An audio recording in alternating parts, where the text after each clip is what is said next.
Okay. I'm going to declare this meeting open. Southfield City Council meeting for January 14th. It's the regular meeting of the council. Ms. Banks, would you call the roll?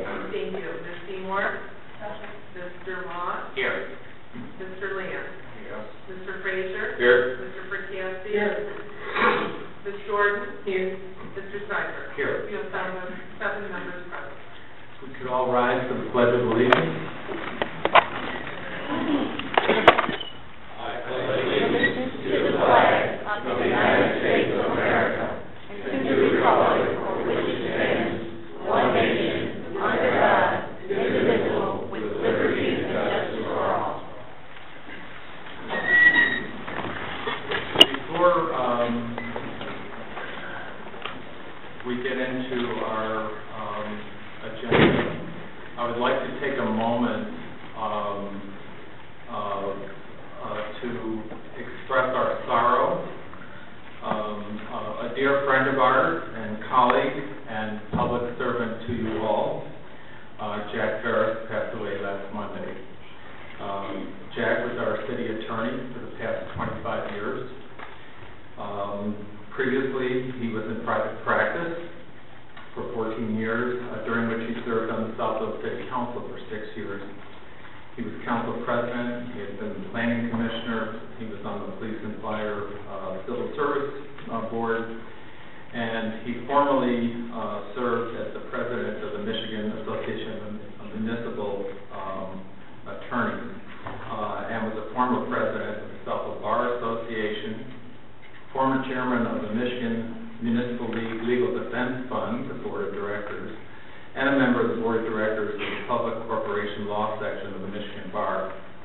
Mr. Barris was awarded the 2009 Distinguished Municipal Attorney Award from the Michigan Attorneys Association for his lifetime commitment to the community of Southfield. He is survived by his wife and 2 daughters. The funeral was on Saturday. We are really very saddened to have lost Jack. He gave us great counsel and he cared about this community very deeply. I would ask for a moment of silence, please.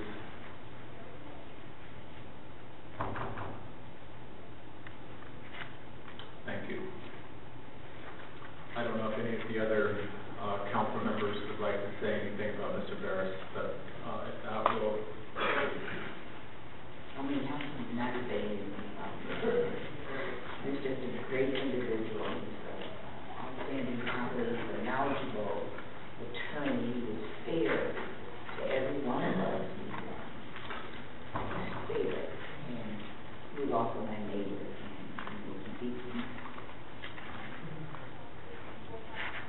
Mr. Martin. Thank you. I met Mr. Barris before I got on council when I got involved with wetlands and I-696 freeway, and then we eventually developed a wetlands ordinance and a woodlands ordinance. And he was really a brilliant mind, brilliant legal mind. He's one of the most highly respected attorneys. He's considered in this area to be attorney's attorney. And if Jack Barris said something, other attorneys said, well, that's it. I mean, he was that knowledgeable and honest man, a deeply humble man. Was a brilliant legal mind, and just a friend to us all. Wonderful family.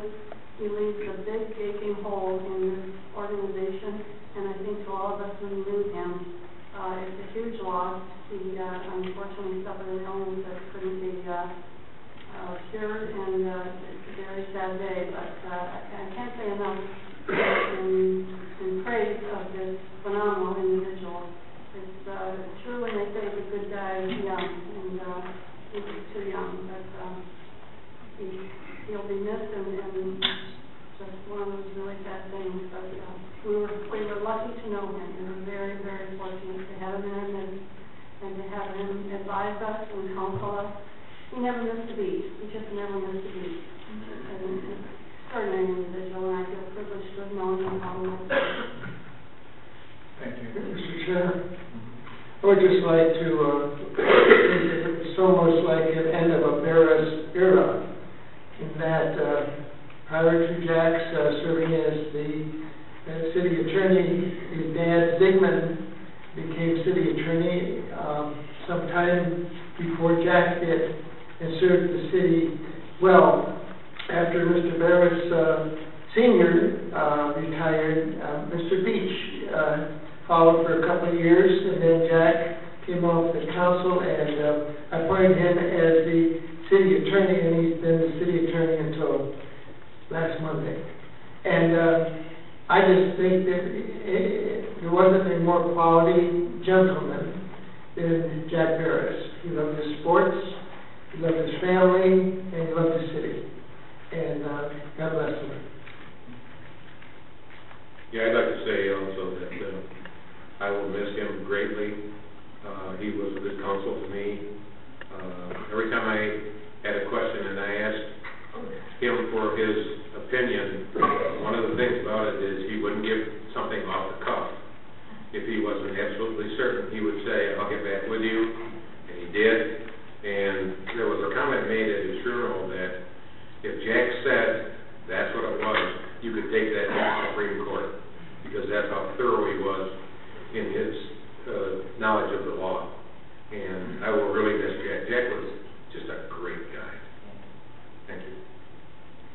Good. Mr. Lance, Okay. yes.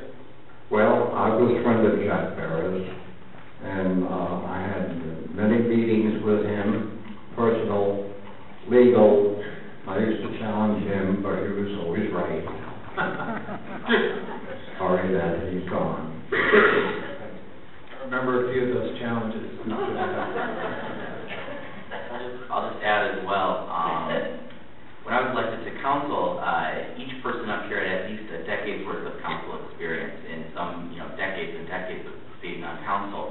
And Jack was tasked with giving me a new member orientation.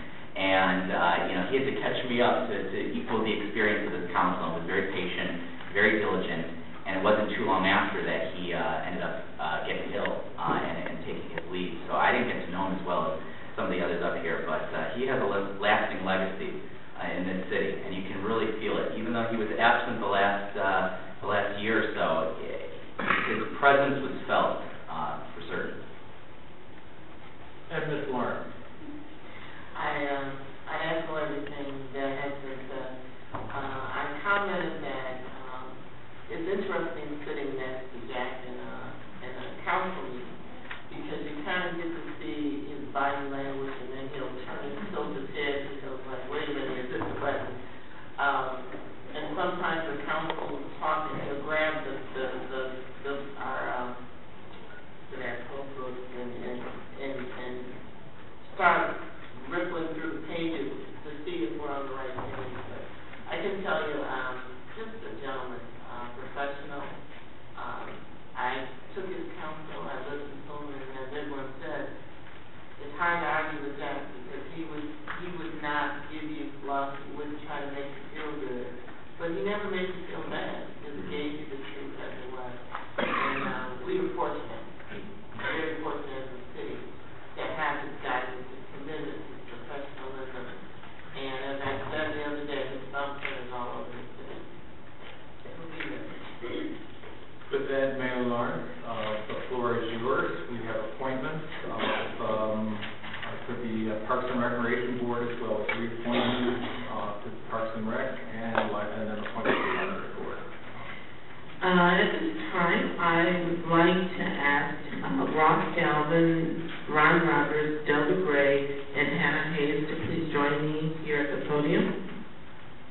Before you council, you have a request for appointment and reappointment.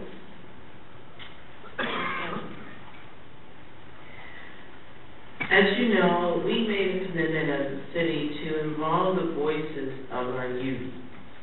And on our Parks and Rec and on our Library Board, we appoint young people to our board. And I'm honored tonight to ask for the approval of the appointment of Ms. Hannah Hayes. She is in the 10th grade, but if you look at her 2-page resume, she is an amazing young lady, and she's in the 11th now. But she add so much to our library board, and I'm asking for your consideration for appointment. Also before us, you have Ron Roberts, who has served this city quite well. He has served on TYG, on the Planning Commission, and since 1990, he's been on our Parks and Rec board. Ron Roberts has institutional knowledge. He has been committed, served as president, and I strongly recommend his reappointment. Also, you have with us Ms. Dr. Delbert Gray, now author as well, who is before us for reappointment. He, too, has been very passionate about our Parks and Rec, has institutional knowledge, and both of these appointments have been ran by our director, and he approves for their reappointment. And standing before you, I'm also excited to bring a new face to the council and to our appointed boards, and that's Mr. Ross Galvin, who is an attorney by education and training, and who lives in the city and is very passionate about getting involved. He is obviously young, and so it gives us diversity on the board to, we want to make sure our seniors, those who are sports advocates, those who are golfers, those who are parents, and I've been strategic in looking at individuals to give us a diverse voice when we talk about our Parks and Rec. So you have his resume in front of you, and I recommend him with excitement for him to become a part of our city extended voice in our government. I believe Mr. Moss. Yeah, your discretion, I'll move these. First of all, I move to appoint Ross Gavin to the Parks and Rec Board. Support. It's been moved by Mr. Moss, supported by Mr. Frazier, for the appointment of Ross Gavin. All those in favor? Aye. Opposed? He is appointed. And then I will move to support the reappointment to the Parks and Recreation Board of Ronald Roberts and Delbert Gray. Support. It's been moved by Mr. Moss and supported by Mr. Frazier for the reappointment to the Parks and Rec Board of Ron Roberts and Del Gray. All those in favor? Aye. Opposed? You are reappointed. And I will move for the appointment of Hannah Haynes as the student representative to the library board. Support. It's been moved again by Mr. Moss, supported by Mr. Frazier, for the appointment to the library board, Hannah Hayes. All those in favor? Aye. Opposed? Madam Clerk, please come to Mr. Lee. And once you've signed your life away there, you may come up and let the council congratulate you. Okay. If you'd like to raise your right hand, please. Do you hereby swear or affirm that you will support the Constitution of the United States, the Constitution of this state, and the Southfield City Charter, and that you will faithfully perform the duties to the board that you were just appointed to and or reappointed to in and for the city of Southfield, County of Oakland, State of Michigan, according to the best of your ability? Yes, sir.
Once again, we thank the people who have volunteered to be on the board and commission for their service and for being reappointed as well. Next we have on our agenda approval of minutes. Mr. Chairman, Mr. Percassi. I move the regular meeting of November 26th of 2012, Committee of the Whole meeting of December 3rd, 2012, special meeting conducted as the Committee of the Whole December 3rd, 2012. Support. Been moved by Mr. Percassi, supported by Ms. Jordan to approve the minutes. All those in favor? Aye. Opposed? Motion carries. Next we go to the consent agenda, and let me just briefly outline the things that our council will consider approving this evening. Item A is authorization for the police department to purchase a new firearms training module with grant funding. No city dollars will be expended on this, in the amount of $43,000 awarded to the city by the U.S. Department of Justice.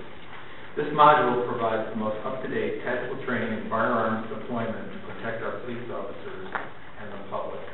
Item B is the authorization to purchase and install new and improved in-car video systems for all of the city's patrol vehicles. This system upgrade will upgrade our in-car technology by replacing older DVD technology with high-definition digital video. Funds are provided for this purchase in the amount of $283,690 in the Equipment Replacement Fund. The equipment purchase bid was awarded to WatchGuard of Allen, Texas, and the installation award is to Synergy Wireless Products of Troy. Further, this equipment provides highly credible evidence in judicial matters. I'm going a little bit out of order, skipping down to F, but also brought forward by our police department. Item F, that includes, involves the Southfield Public Schools as well as the police department in a joint effort which enhances public safety, especially the safety of our school students. On a 50-50 funding basis, at the request of the Southfield Public Schools, the city will provide a third school liaison officer, this one to be deployed to the Southfield Regional Academic Campus. This will further ensure the safety of our student body, provide dividends in terms of crime prevention, and will help educate and counsel students. This assignment will be from the current police deployment. Item C is the selection of our team of independent outside engineering firms for the next 3 years. The following firms have been selected as the best qualified to meet the city's needs and high-quality construction project standards on an as-needed basis. Those companies are Environmental Consulting and Technology of Ann Arbor, Hubble Rock and Clark of Brownfield Hills, Nowak and Boss of Engineering of Pontiac, Orchard Hilton of Plymouth of Livonia, Tucker Young Jackson Tull of Detroit, and Wade Trim of Detroit. Funds for the engineering consultant services are budgeted each year by the city departments utilizing such services.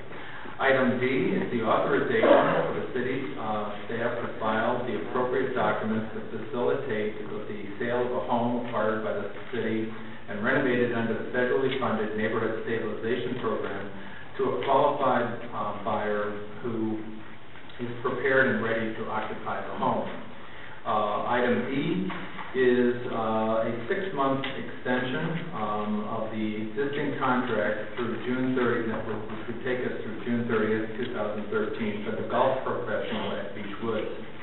The professional is Terry Anthony Ryan, doing business at PA Pro Shop. During this period, the city will city staff will return to the city council to present a comprehensive review of the city's golf operations and recommendations for moving forward.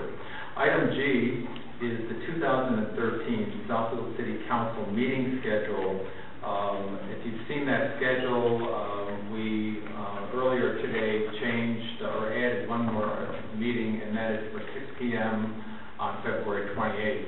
Otherwise, we're recommending the schedule be approved as presented by the clerk. Mr. President? Mr. Frazier?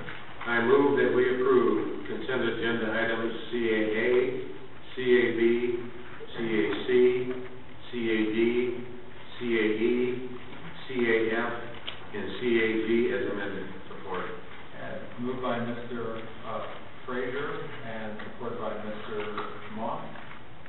All those. I have one question. Through the chair, Mr. Charette. Consent agenda item C as it relates to the engineering contract. Can we receive after each year a breakdown of what's being paid to each of the engineering firms? Sure. All right. No problem. Okay, that can be part of the minute. Thank you. Once again, it's been moved by Mr. Frazier, supported by Mr. Moss, to approve the consent agenda. All those in favor? Aye. Opposed? The consent agenda is approved. Next on our agenda, we move to public hearings. And again, I want to remind the audience that during a public hearing, we have the planner introduces it, and then the petitioner speaks, and then we open the public hearing. You may only speak at the public hearing if you are addressing the particular topic. And some people came in late. I would remind everyone that the public hearing on the rezoning of 12 Mile in Southfield is set for January 28th at 7 p.m. in this room. We are not discussing that this evening. Mr. Crowd, I turn to you. Or, Through the chair, Mr. Freeman, sorry. That's okay.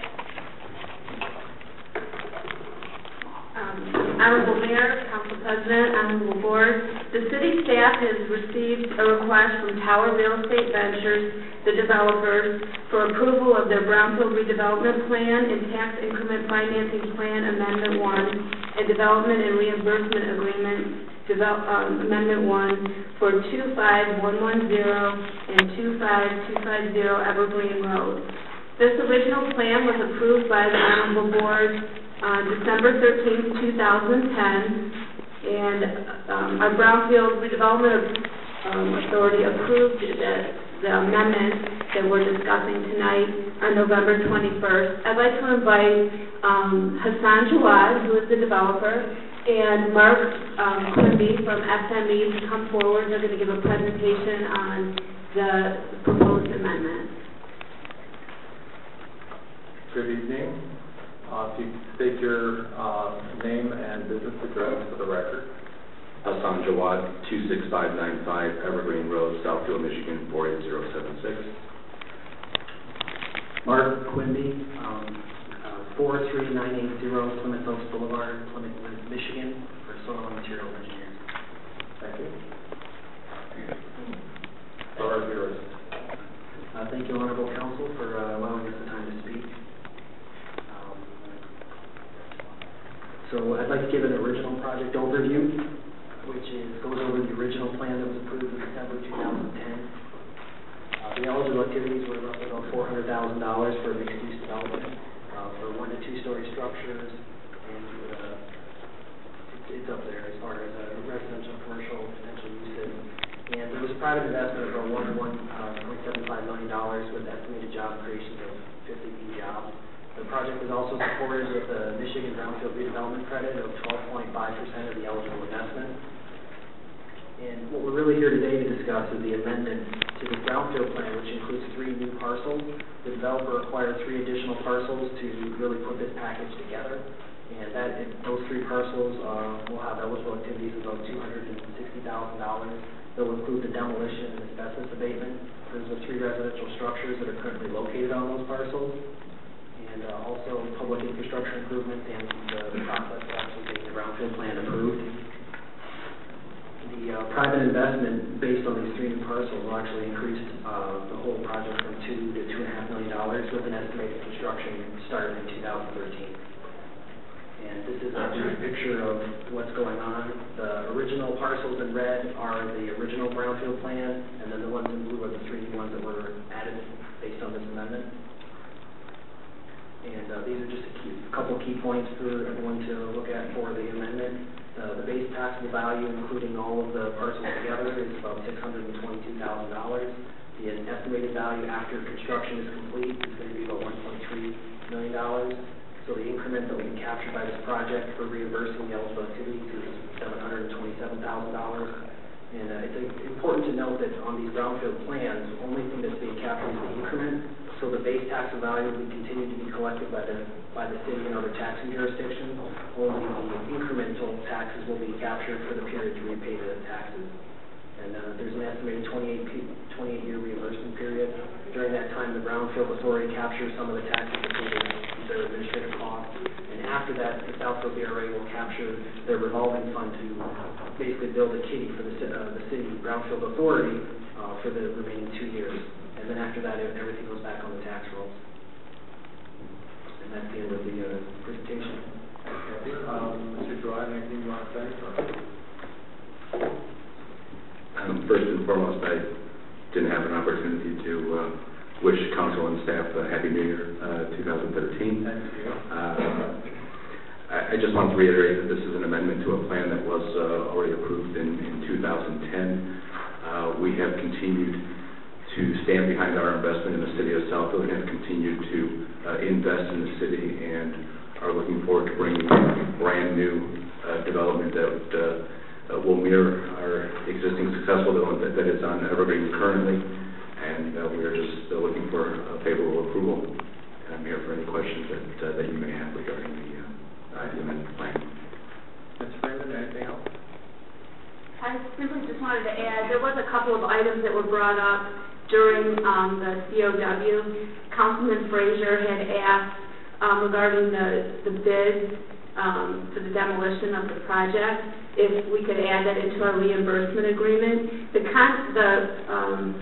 The developer has currently, he had already selected the lowest bidder for the project. We did not choose to add that into the agreement because they had already selected it. As well, all the bills would come forward to the Brownfield Authority prior to us reimbursing the developer. So if we found that something was out of order, we could make that determination not to reimburse them for that amount. So I just wanted to make that clarification. Thank you. All right, gentlemen, if you'll have a seat. At this time, I'm going to declare the public hearing open. And if you'd like to speak, come up to the microphone, give your name and address for the record.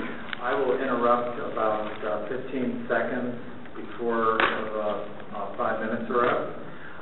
If you can stay it less, it's appreciated. Floor is now yours. Pamela Gerald, P.O. Box 155, Southfield, Michigan 48037-0155. Most of the people that watch the council meetings and the residents know that I'm usually not in favor of brownfields and tax abatements. But tonight, this is an exception. I've been to all of the meetings regarding Hassan Jawad and this project. And the one thing that impressed me the most was during the time that business was really, really slow in Southfield, when he had vacant storefronts, he chose not to just lease to anybody. He leased to only the people that had his development vision the city's vision and the vision for that particular structure. So tonight, I'm making an exception to say that I approve because of the fact that he lost money and he held up to his integrity, which is what we want businesses to do in the city of Southfield. To me, that's real commitment. So I think that you guys should vote in favor of this. Thank you. Thank you. Is there anyone else who wishes to speak on the brownfield amendment to the brownfield as previously approved? If not, I declare the public hearing closed and, I'm sorry. We'll reopen so that you may speak to the brownfield.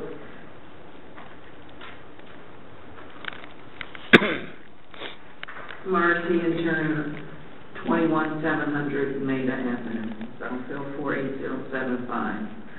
I just had one question for Hassan, and that is how, briefly, can you tell me how you went from base taxable value of $622,000 to an after completion taxable value of $1.35 million? Thank you. The base taxable value is primarily based on a lot of vacant lots or residential structures that are not in very good shape, and the completed structure will be a 2-story or 1 to 2-story commercial structure, which has a much higher taxable value.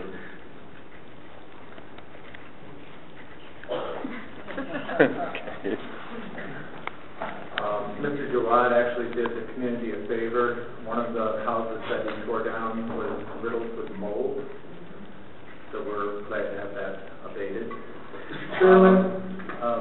I'll declare the public hearing closed, and Mr. Perkowski. Mr. Chairman, I move the resolution by council to Tower Real Estate Ventures to redevelop the brownfield plan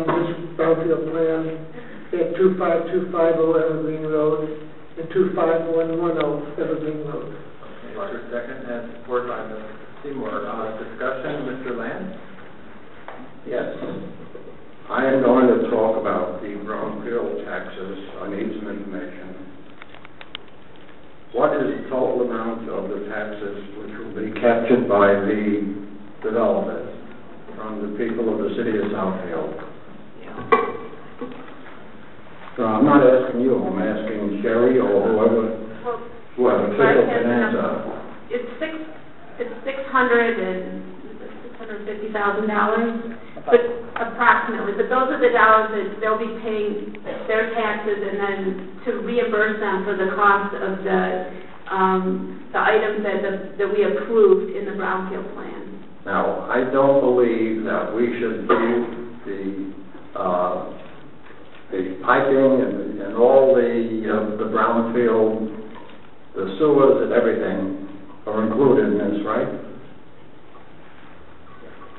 Yes. Anyway, I don't believe the taxpayers of this city should help a private company and give them $600,000 in the people's taxes.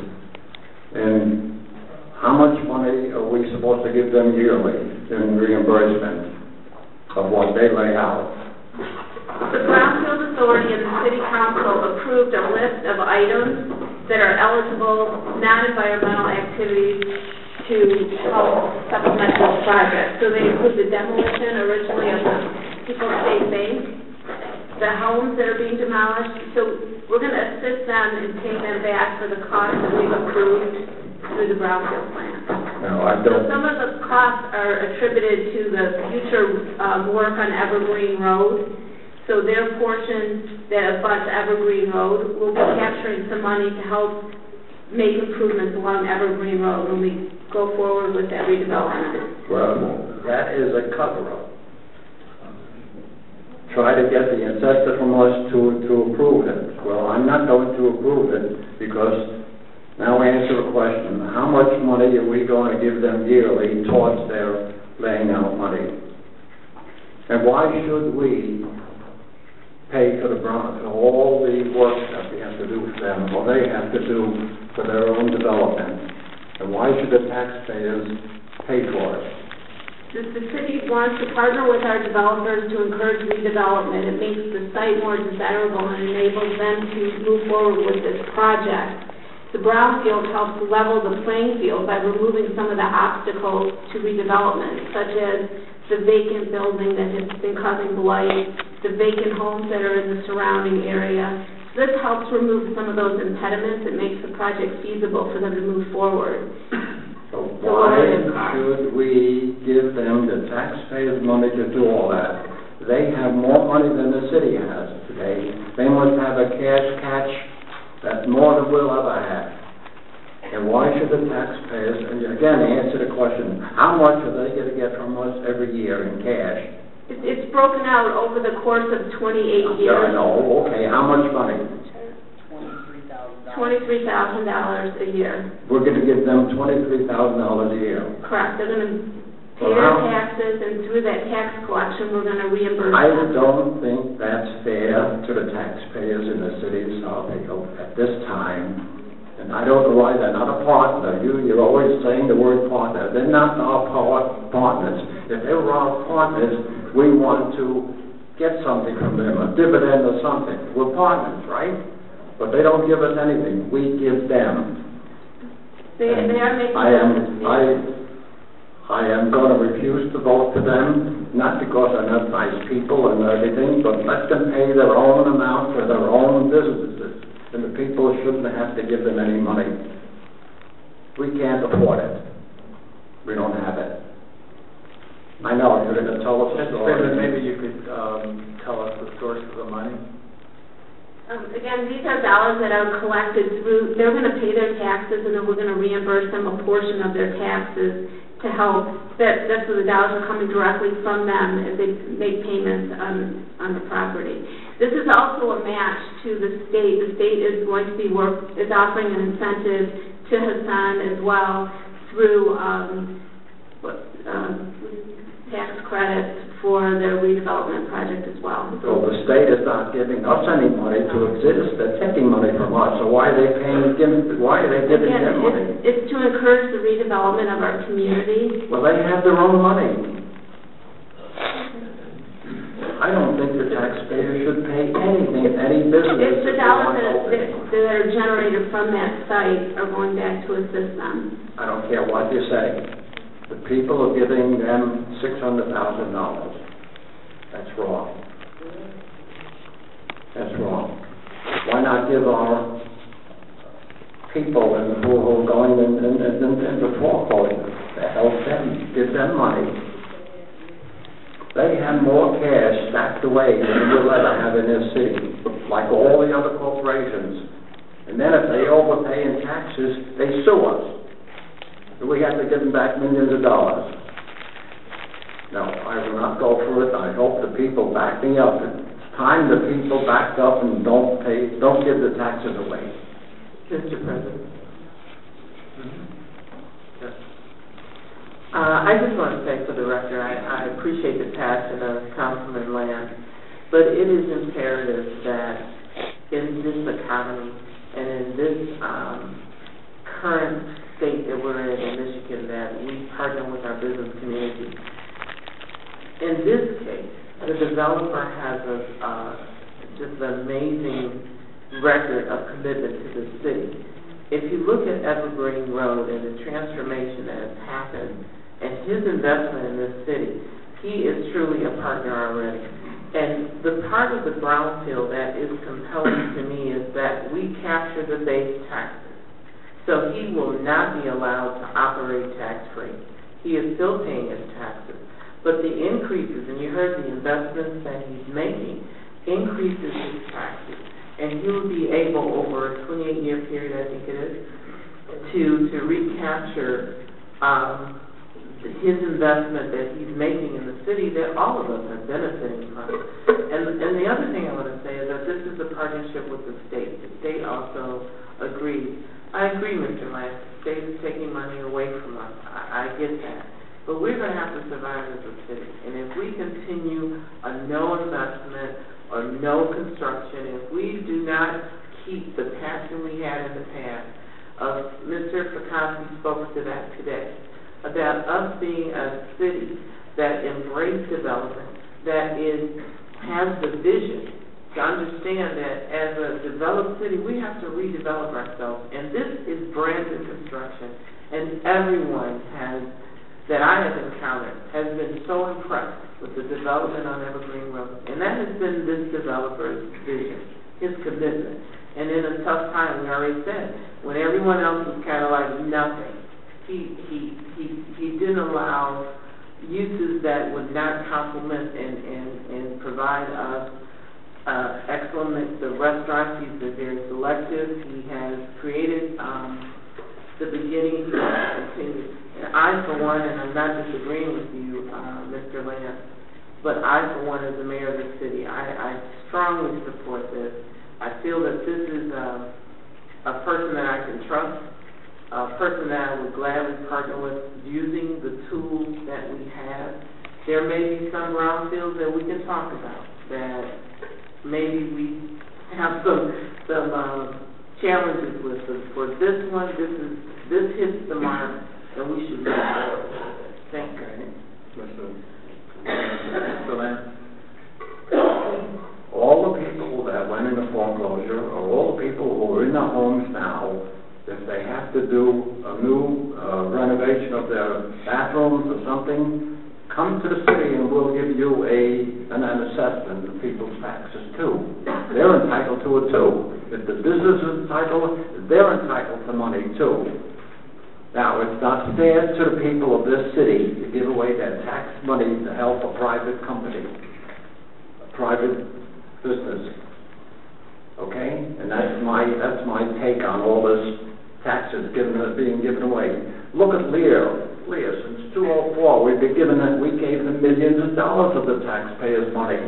We give them checks every single year, and they charge us 5% on top of that for giving them back the money. No. I think there's something wrong here. It's time everybody woke up and stopped giving away our money now. And this, you mentioned the environment. We're in trouble too. Thank you, Mr. Simon. I hate to disagree with my colleagues, and we mostly agree, but the brownfield redevelopment funds, or the taxes that are available, are certain properties will meet this requirement and certain ones will not. These are for obsolete sites or contaminated sites that would cost a great deal to be cleaned up or made in any way. It's not like he went into a clean site and can start over. He took a contaminated site, taken sites that are obsolete. He has to spend his money to clean it up and to demolish these buildings, and that's a huge cost. So the whole point of this is to help the developer, to help him bear those expenses, and this is to pay back cleaning up the expenses. It's not to pay them for building something new, but to clean up the contaminated site or to reimburse them over a period of time for the demolition of something that they shouldn't have had to pay for. So without this, we wouldn't be able to get some of these sites rebuilt. I am acquainted with Mr. Gerard. He has an enormous amount of enthusiasm for this area and for the Evergreen corridor. He has a lot of energy and brings just a lot of enthusiasm to this area that I applaud. But this is a reasonable thing to do, and I know others, the litter site, while they are getting an interest rate that today is, I think, higher than we would, if just had happened today, they wouldn't be getting that percentage, and we've talked about maybe having an opportunity to renegotiate that, but that's separate from this. This is something that, and I will say this about litter, they had a very contaminated site. They had to clear up oil cans that had been dumped in this site. It was an impossibly contaminated site. So it's only for these very special sites that the brownfield redevelopment comes into play. And we have a brownfield redevelopment authority made up of volunteers from our community that oversee this type of project. It's a partnership based on trying to get the site cleaned up. We're not going to pay for cleaning it up, but if we can, over a period of time, reimburse them for something that they really shouldn't have had to do because it wasn't their, they didn't make the site contaminated. So this is a good thing to do. It may seem strange to people, but it's a way to bring these sites back up to something healthy and clean and start over, and I'm going to support it. Thank you. Mr. Lamb? Yeah. Councilwoman Seymour, it's a lot of baloney. We're still giving away, and first of all, you're talking about toxic and garbage and everything. They're not encountering that. Okay? That has nothing to do with this, with his project. I can understand if you're cleaning up a toxic field or something, but they're not. There's mold in the site, isn't there? Okay? There's No. mold in the site. No, all these businesses come to us and say they're partners of us. The Seymour agrees with that. I don't agree with that. You're not my partner because you don't give us anything. You take from us, and all the corporations take from us. No, that's just a false operation, and I don't know why the city does it. If they don't have the gumption to say no, let them pay their own bills. Anyway, I'm just wasting my time here. Mr. Fraser, go ahead. Yeah, I'd just like to say a couple of things. First of all, I think Mr. Jawad is following the law. He's well within the law to ask us to partner with him on the brownfield. And so he's not doing anything illegal or anything that other businesses haven't done, and it's a law. If you're not happy with the law, I suggest you get the law changed. Second thing is, for all those people that heard Mr. Lance say, if you're in financial problems with your house, come down because the city's going to give you money. No, only if you're repairing your house. Only if you're repairing your house. Just, or doing what he's doing. repairing your house, save your gas, because it's not within the law. So, then what about the law for the people? if you think that that's appropriate, then you ought to get the law approved. No, I ought to get the people to come forward to us and ask for money. Mr. Lamb. That's right. What I'm saying is, today, there is no law that will allow someone that needs to repair their house to come to the city of Southfield and ask for tax relief. If you think that's important, then you should get the law changed.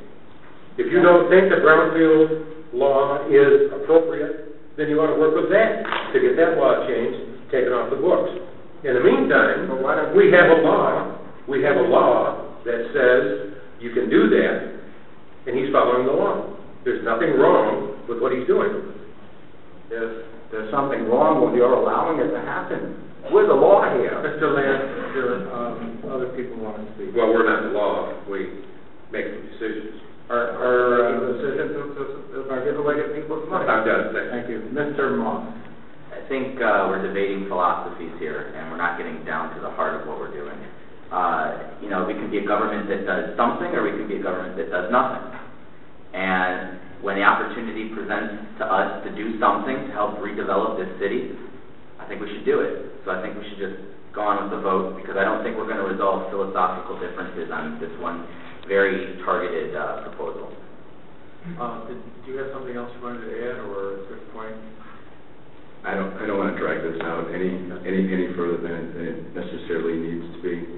The business side of me says shut up and let them vote and move on.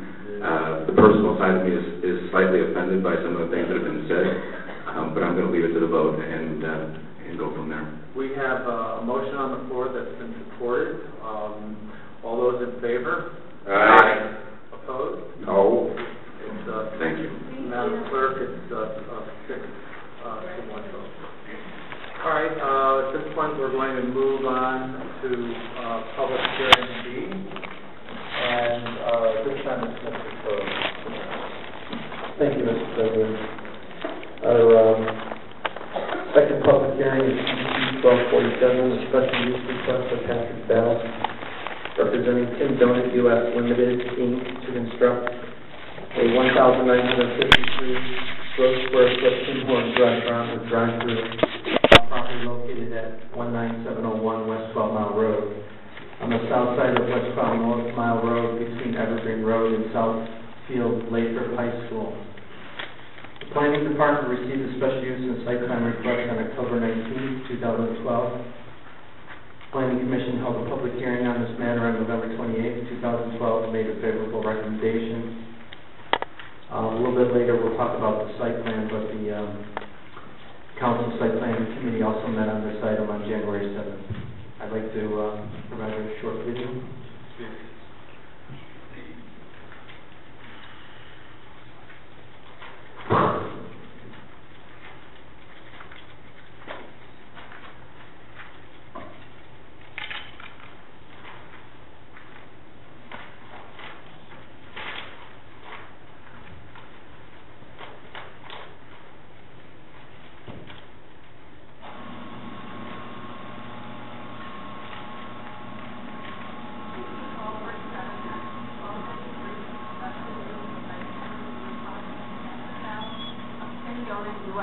Incorporated to construct a new Tim Hortons restaurant, a property located at 19701 West 12 Mile Road on the south side of 12 Mile Road, east of Evergreen Road, in Section 14 of the city. The subject property, as well as the property to the west, is Zone B2 planned business. The property to the north across 12 miles. Apparently the TVs are not on. No, on this side. We did test it this earlier. It's not when they were working. Other people were using the room, so, well, we need to proceed, and I don't know, I know the cable people down below can hear my voice. I don't know if somebody can come up and see what the problem with the telephone set.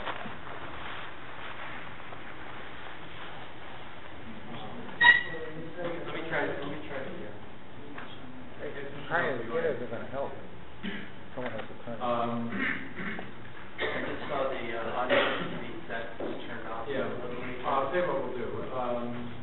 We'll have to show. There we go. Oh, is it on now? Yes. Great, thank you for telling us. You're welcome. You're welcome. We can see it on this side. You're welcome. All right, once again.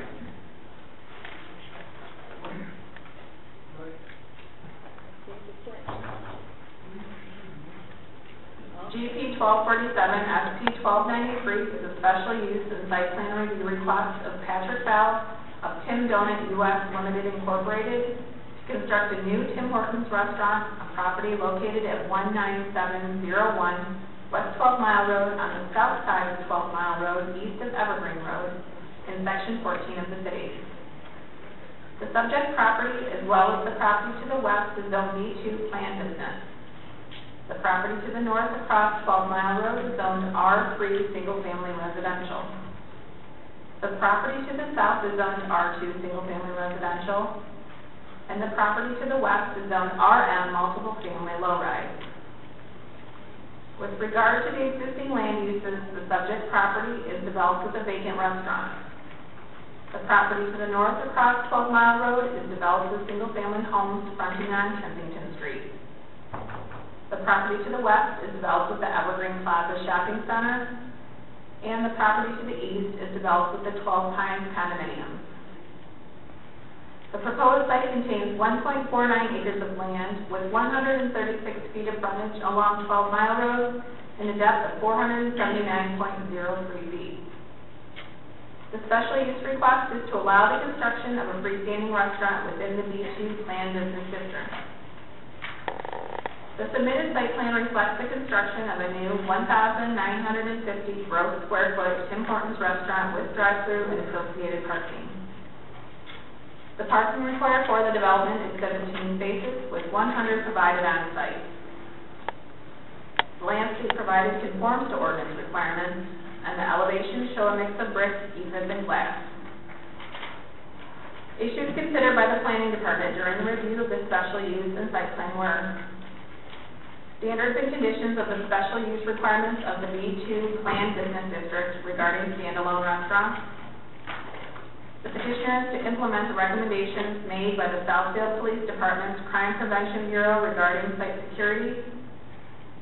The proposal is in accordance with the Southfield Comprehensive Master Plan, noting regional mixed use for this parcel.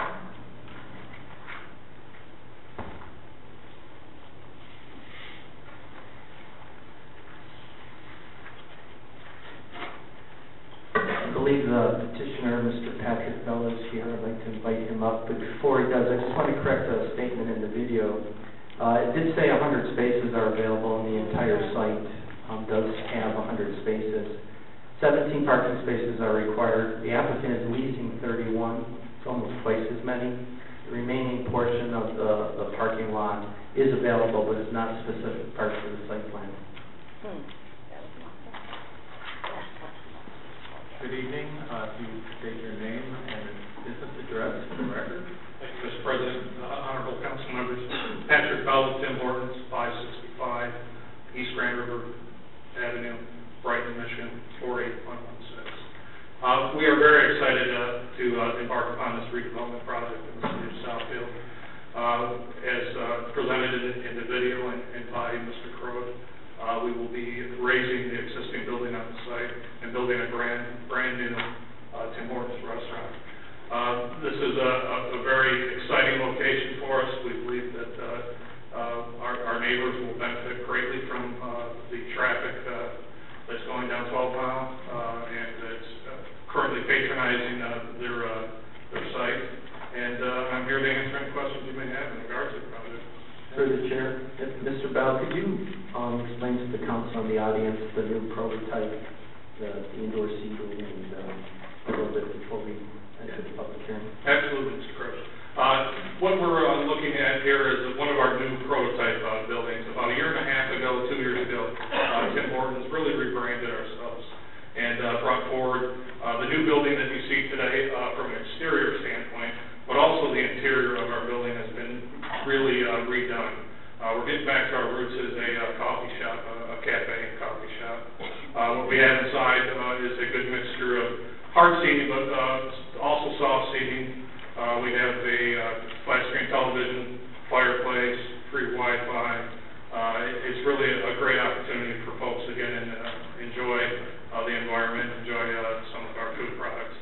At the same time, we've also brought our baking out front, what we call presentation baking. So you can actually see our bakers, doing the finishing touches on some of the pastries and whatnot that we provide to the restaurant. Thank you.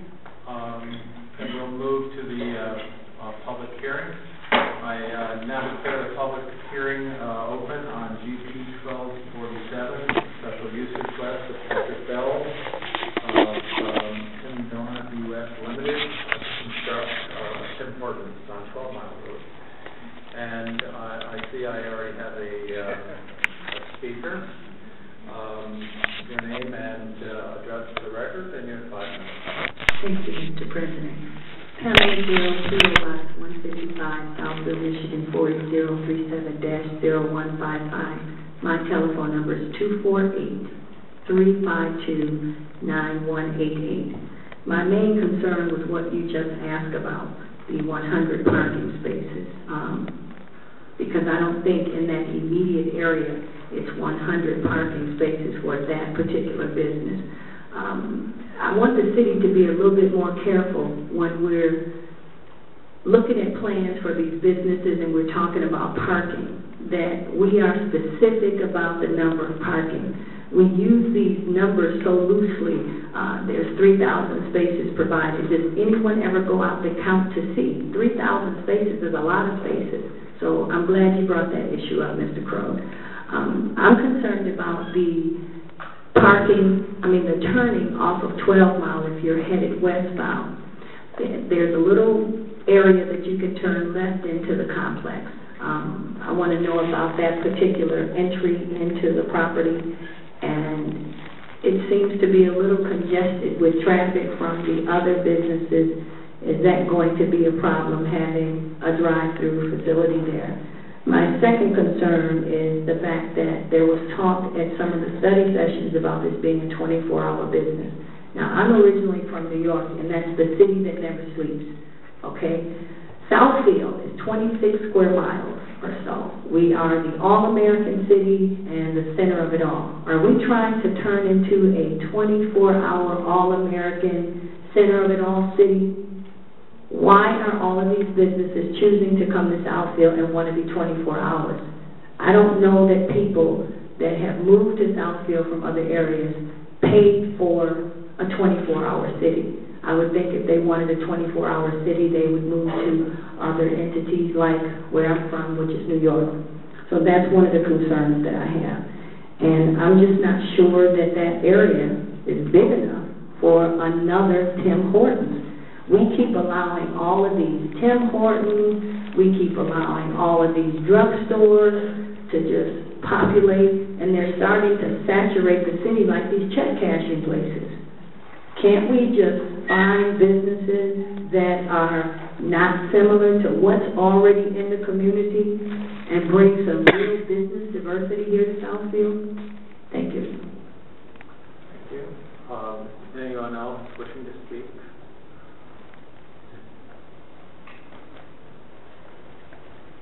Good evening, Council, Madam Mayor, Planner, City Attorney, and Cynthia Baldwin, 17368 Gateway Circle, Southfield, Michigan, 48075. On behalf of this project for Tim Hortons located on 12 Mile and Evergreen, I was a resident in that area for years. I am very much familiar with that area. I am definitely in support of such business. We are a city that needs to build our tax revenue growth, and I think this is one of the ways that we can do it by looking at businesses like this where everybody drinks coffee and everybody wants a morning donut wherever you're at in whatever area. I don't believe we have a Tim Hortons located anywhere in this area. It's in Southfield at all. So, well, in that area is what I'm saying. They're expanded far away from each other. This property also in question has been vacant for years, if those of you that know anything about Uptown Eatery. Okay, and as long as this business is not asking for a tax statement and it's not on the expense of the residents, then I support it and I welcome Tim Hortons to our city. Thank you. Thank you. Ms. Anderson? Diane Anderson, Post Office Box 7633, Laker Village. And I'd like to say that while I like Tim Hortons and like Walmart, I'm not opposed to them as a business, I am opposed to them on this site. We were here not so long ago with the disaster pending with Golden Corral, and we pointed out at that time in that little area between 11 Mile Road and 13 Mile Road, there are already 13 food establishments, restaurants, and so forth. In that very shopping center, there is New York Bagel that has been there as long as I can remember, it seems. You've got Subway in there. In Lathrop, my lovely Lathrop, you have got Panera Bread, which is in direct competition. You have got Oldest, right up at the old A&P site. There is simply a glut of these sort of restaurants in this little area. People have already alluded to the traffic problem, and it is a mess on that corner already getting in and out of that particular shopping complex. If you now put a Tim Hortons in, which as I say, I like the restaurant, just the wrong spot, the reality is that you're going to increase the lack of amenity for people in Lathrop and Southfield that live around it. You're going to put existing businesses at risk, because once again, this notion, if you build it, they will come, is a nonsense. We are in the worst economic crisis since the Great Depression, and unlike the Great Depression, the manufacturing base is gone, and we are not going to recover to what we ever had.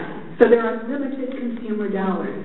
If Tim Hortons takes some, he's going to take it from the 30 restaurants that are already in place and have been paying their taxes to the city for quite some time. And finally, I would like to address the issue of a 24-hour restaurant. It is simply inappropriate in an area that abuts residential areas like this. It attracts elements that can cause problems. We already had the problem in Lathrop with the rib rack that was open late, and we know it went out of business with the murder in the parking lot. The first actual homicide, and I go back to Lathrop, as many of you know, in 1951, that wasn't a domestic that I could recall. So we don't want these sort of establishments that are going to be open these late hours, attracting people we may not want. We don't want to compete with other businesses that are already there, and we don't want to exacerbate the traffic problem. Thank you. Ms. English. Stephanie English, 28735 San Carlos, Southfield 48076. And actually, my comments are going to mirror my neighbor who just spoke at the podium. I have a concern about the traffic. Normally, before I come to the podium, I try to fact find as much as possible. I do believe in benchmarking. I am close to that facility. I have concerns about the traffic and my direct observation. I've spent 6 different days watching the traffic in and out of that location. And although I am a very big business development supporter, I would have to say, unfortunately, that I would recommend that you not vote this particular project to go forward. We do have 3 Tim Hortons in Southfield on Telegraph Road. We have one at Evergreen and close to 10 Mile, and then we have one at Greenfield in 12. My main concern, though, is the magnet. That location is going to be a magnet for our high schoolers, perhaps even our junior high students, but especially the high schoolers. Food attracts students. You also then will have a proliferation of trash for the neighbors across 12 Mile. They already fight that particular type of problem. I have 2 children that went to Southfield Lathrop, and they were excellent students, but my husband and I just could not keep them in the school once they got to the 11th and 12th grade. They kept their grades up, but they would always hightail it to wherever the food is. That particular facility will also be an attraction for the students at Groves, which is 1 mile away. So instead of them having to deal with the Beverly Hills police as they tear down 13 miles to get to 13 Mile and Southfield Road, they've got an easier run down Evergreen, which is not patrolled quite as heavily. So at that particular point, you have 2 school situations. Also, too, I'm looking at that particular problem of trash and proliferation of traffic when during the school season you have opposing guests that are coming from other school systems to come to the games at Southfield, Lathrop, and/or Grove. That will also see a Tim Hortons as another opportunity to purchase food versus the concession food. So I see traffic, I see intensity, and I see a negative magnet for students, unfortunately. I see tardiness as they, go to school. And unfortunately, although I like Tim Hortons, I do not agree with the location based on those particular factors. You have taught me, as I've been coming to these education meetings or fact-finding meetings or meetings where you guys discuss the parameters of the project, certain things that will say yes to a project or no. But traffic is one, intensity of the project is the other, and then the other piece is the preservation of the integrity of that particular area. And I do not feel that this project will provide the benefit of maintaining the integrity of the infrastructure of the neighborhood as a whole. I also want to say quickly, I did receive a call from a gentleman who lives in the condo. He's an elderly gentleman. He pulled my telephone number up from the phone book, so I'm actually speaking for him also as a condo owner. He did not want to come to the meeting, but I've had long conversations with him, and I promised to appear for this issue on his behalf also. Thank you. Bring on else to, yes, ma'am.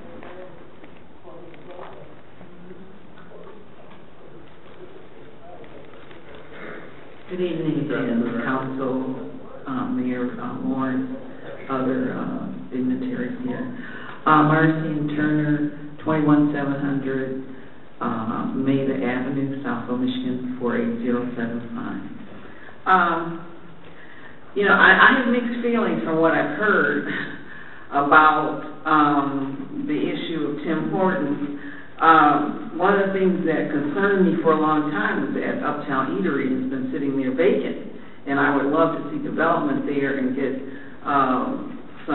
something going in terms of business development in that location, as well as many other vacant properties that I've seen sprout up in Southfield. But I'm not sure, again, myself about a Tim Hortons, because there are several in the area. The one on Evergreen is not that far from it.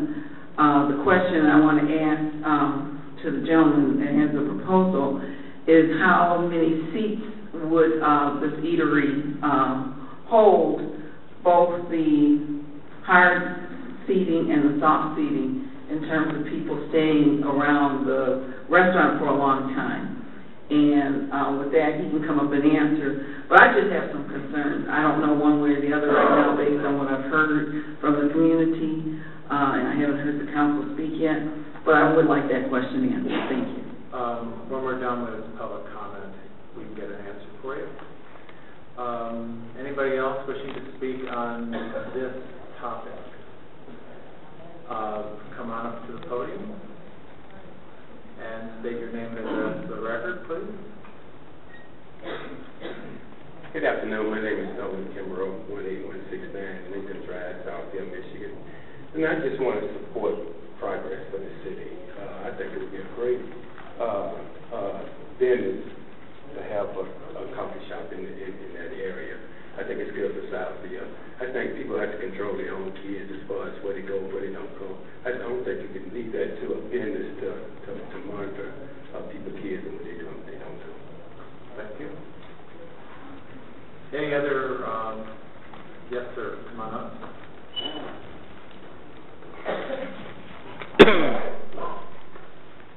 Good evening. Good evening. My name is William West, 26744 West 9 Mile, 48033. I've listened to some of the comments here on this particular proposal, and you know both groups have good, I guess, intentions. But let me suggest this: I'm totally opposed to saturation of Southfield with little small businesses like Tim Horton or I don't know, Dunkin' Donuts or anything else that you're going to have where you got two people working in there trying to run the place 24 hours a day. I want the council to spend their efforts, say, discuss it among each other, appointing someone, I don't know, from the administration to go out and seek those businesses that will upgrade Southfield and make it the type of city that we want to live in. Okay? I paid about $800,000 to build my house. My taxes when I started this thing was something like, I don't know, $17,000 a year. Mr. Lance brought up the question, can you get help if you need it if you're losing your house? My taxes are now $8,000 a year. That's a lot of help. Okay, now it didn't have anything to do with me coming to the city asking for help. What it has to do with is the saturation of the city with these non-productive businesses. And that's what I want to stop. I don't want you to consider any more of these small businesses where we have to run them 24 hours a day. We have to hire more police to be worried about trying to track the people that they attack. Because anytime you run a 24-hour business, believe me, that business is going to expect to have traffic 24 hours a day. When you have 24-hour traffic, you need police out there. Now, somebody has to pay for that. I don't want my taxes going back up. I'm satisfied with where they are. So what I'm asking you to do is keep that in mind. Okay? By the way, got my address, so you want to come by and look at my house from the outside, come on by and look at it. But I want it kept like that, and I don't want Tim Horton saturating the city, if you know what I mean. All right. Thank you. Is there anyone else wishing to speak on this proposal? Hearing none, I'm sorry. Epic Cab. Anybody else after this gentleman, please get up and come to the front. Good evening, Madam Mayor, City Council members. I just want to reiterate what the gentleman just spoke on. We have to continue resisting the temptation to have businesses such as Tim Horton that does not pay a living wage. Pay it plain and simple. They're not going to pay a living wage. They may start at $7.25 an hour. That cannot support a family. We continue to bring businesses in Southfield and Ian Ferguson, 28836, Lathrop Boulevard, Lathrop Village, Michigan. We have to continue to stretch our imagination and get businesses that care about Southfield, not just these businesses that want to immigrate or import employees from other cities. that's really what we're doing at the end of the day. We're not trying to employ Southfield residents. And to me, that's just a travesty of justice. We have plenty of like-minded and intelligent people in Southfield, and I think we should try to exercise that. So please consider that. In addition to that, that location is extremely dangerous to high school students. I don't know if you guys have ever tried to cross the street, right across the street from where Tim Horton is proposing. It's extremely dangerous. No one adheres to the speed limit. It's supposed to be 40 miles an hour, in excess of 50 to 55. I drive that daily, going towards Farmington Hills. It's extremely dangerous for a high school person to try to cross that street. So please consider not voting for this, because we already have Tim Hortons on Greenfield and 12 Mile. We don't need another one that close. Thank you. Is there anyone else wishing to speak? If not, I declare the public hearing closed, and it is now council's turn, and we will hear from the petitioner if we have some questions. So, Mr. Moss. Yeah, to start off, two questions that were brought up, and then also at the public hearing, but also in my notes that were in our packet. One is the 24-hour operation. Can you just describe? It's a 24-hour drive-through. Is the dining room going to be open during the course of that 24 hours? Our request today is for both the dining room and the drive-through to be 24 hours. How many other 24-hour operations do you have in the area? Is that standard? I mean, it is standard procedure for Tim Hortons to be 24 hours. Okay. Second question is the trash. Your restaurant is moving into close to a residential development. Can you talk about the trash operations and trying to keep rodent under control? Yeah, all of our trash is contained within a dumpster. We typically have stove dumpsters there with lids on them, with enclosures. And our franchisees do a very good job of making sure the sites are patrolled and litter is cleaned up on a regular basis. Okay. I guess I have a personal affection with this particular site only because I grew up in that area, and my father can validate this. My favorite restaurant growing up was Mr. B's, and we would go all the time, and it was crowded. We had a lot of waiting to do. It was like the place where that neighborhood used to go to. This is clearly a much smaller development. This is not a sit-down eatery type of restaurant. This is, I think, I go to the Tim Hortons across the street from City Hall. You go in, you might go on Wi-Fi, if you need to use the internet during the day, but you're not bringing the family out to sit down and dine. So the argument of traffic, I can't reconcile that, because it was a bustling restaurant 15, 20 years ago. With families sitting down. So that's my inclination on the traffic issue or on its inappropriate usage. I remember distinctly that restaurant being busy, very busy in the city of Southfield back when I was growing up. Another item was brought up, the students, hustling and bustling to get there. Southfield Lathrop has closed campus lunch. And Groves High School has closed campus lunch for half of the student population. So I don't see that as being such an increase in problems, personally. And it goes back to what I said before. We have the choice to do something or we have the choice to do nothing. The alternate of not voting for this is it's still a molded, abandoned restaurant that sits vacant. That hurts property values in and of itself in the area. So I'm supportive of it for those reasons. Anyone else on council? Mr. Simon? Yes. I have, first of all, I'd say I like Tim Hortons. I didn't, a very long time before I finally worked up the interest to go into Tim Hortons on Greenfield Road. It was kind of a combination with Wendy's and which I like. But once I got there, I said, this is a really nice place. It's a nice situation. It's very convenient. I've seen neighbors there.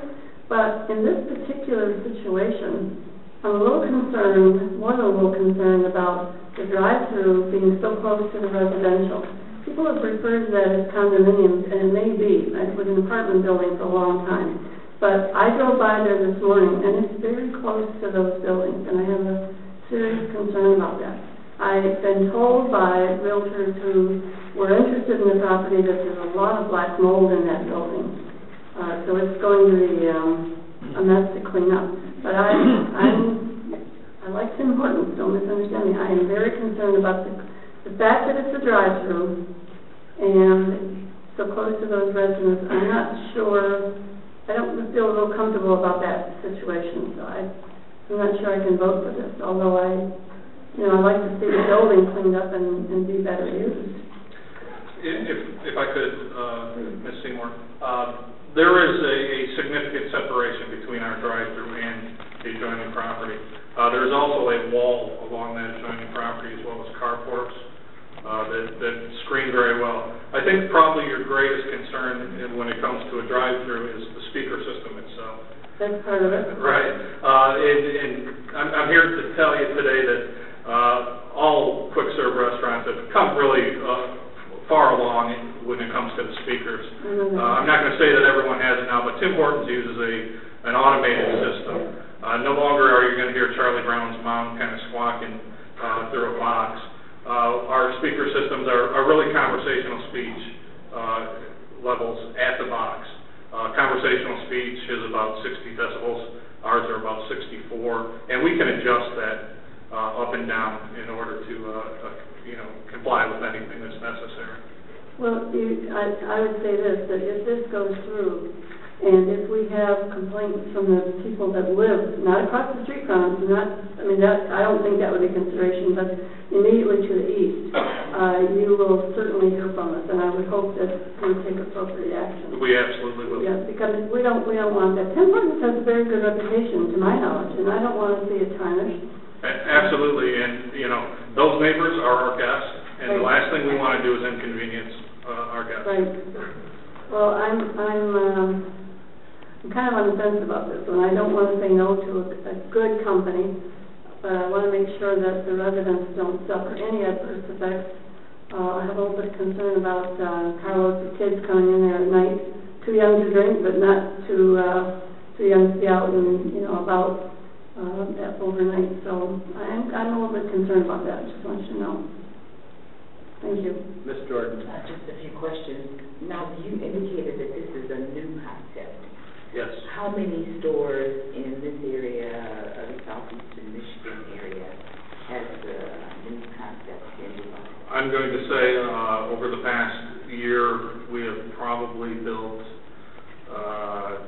25 stores in the state of Michigan that are of this new concept. Okay, and they're very customer-friendly and inviting. Oh, absolutely.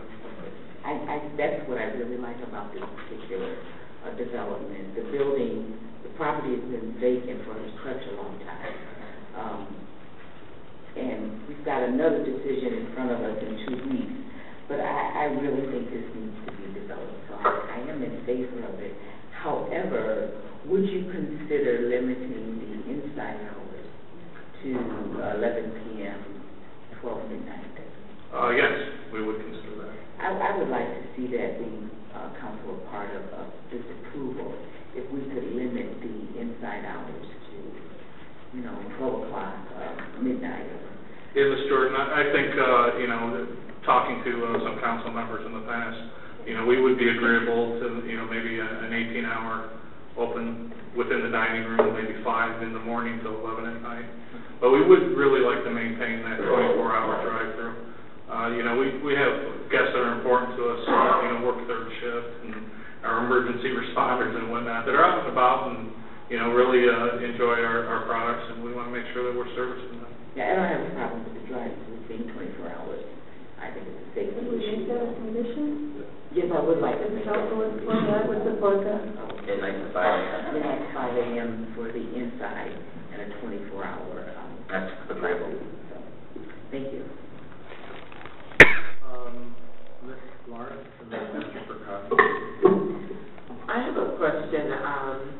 I have noticed on the Tim Hortons has incorporated the Cold Stone in the store. Yes. Are you going to have Cold Stone in yours? This location will not have Cold Stone. And just to explain that a little bit, we have an exclusive licensing agreement with Cold Stone.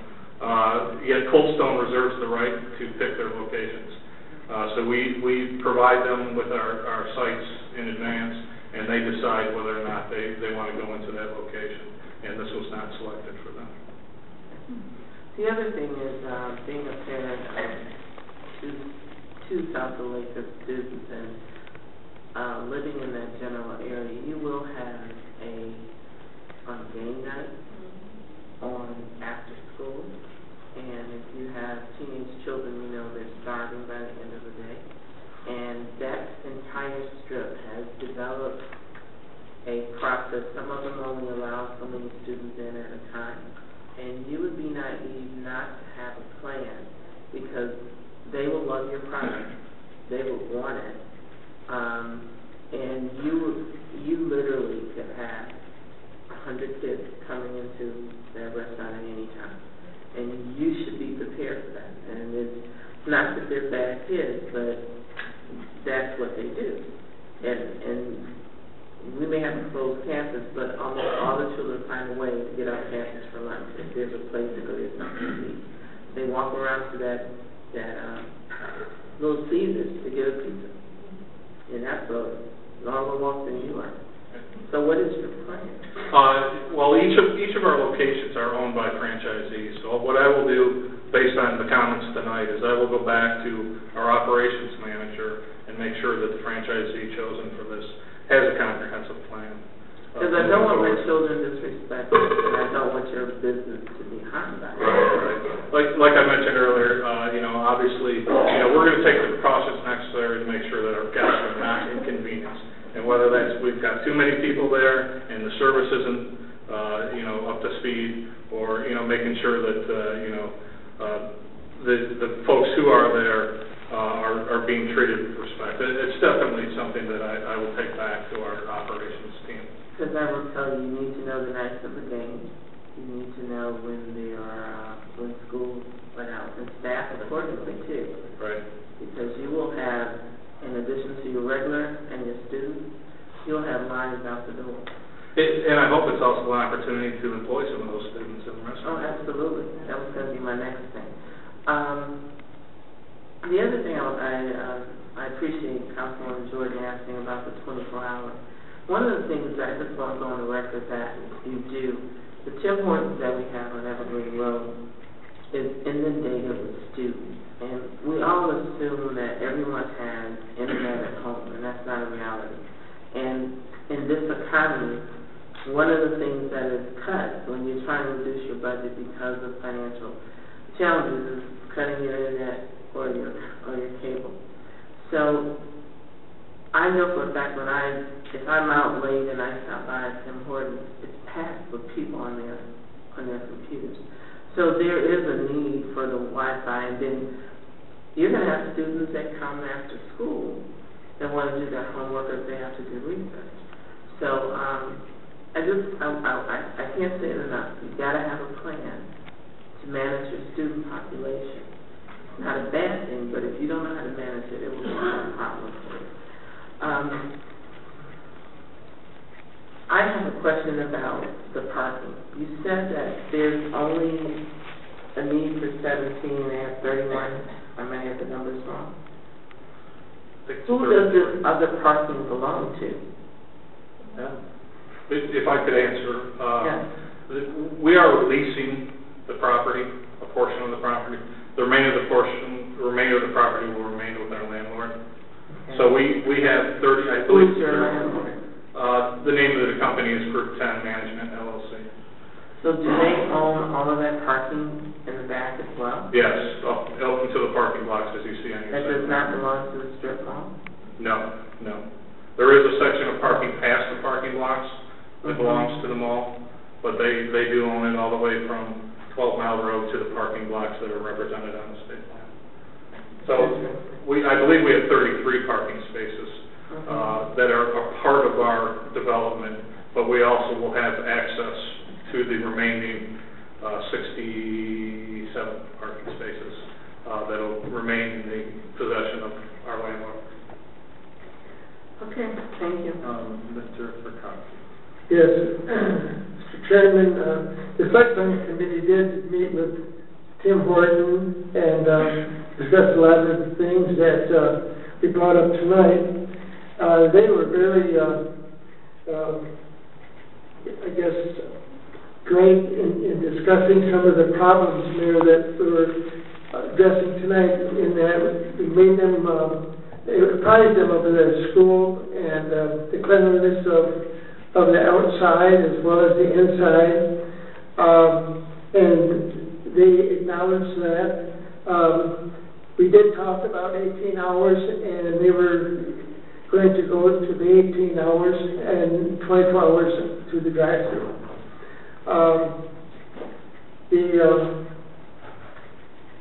The trees, I mentioned the trees on the east side, between the multiples and the building. There's a swale there, I guess, for the drain. What's over there between the cars, Terry, and the wall? There's a green space buffer that's been provided. Yeah, but there's water retention below. You said there's room for some evergreens there. Yes, the site currently sheet drains to the southwest corner off of their property into a catch basin, and they propose to utilize that. But there is enough room based on the new orientation to provide a green buffer adjacent to the wall, and the wall will be repaired as part of this development. I'd like to see that. And the other thing that I raised at the site plan committee is the lights in the parking lot, that maybe those lights that don't give a glow, they aim down, I don't know what it's called, focus down as opposed to spreading out so that you can actually get the property lines, and beyond that, they're dark. And so there's no spillover. And I'd like to see that explored and make sure that is done.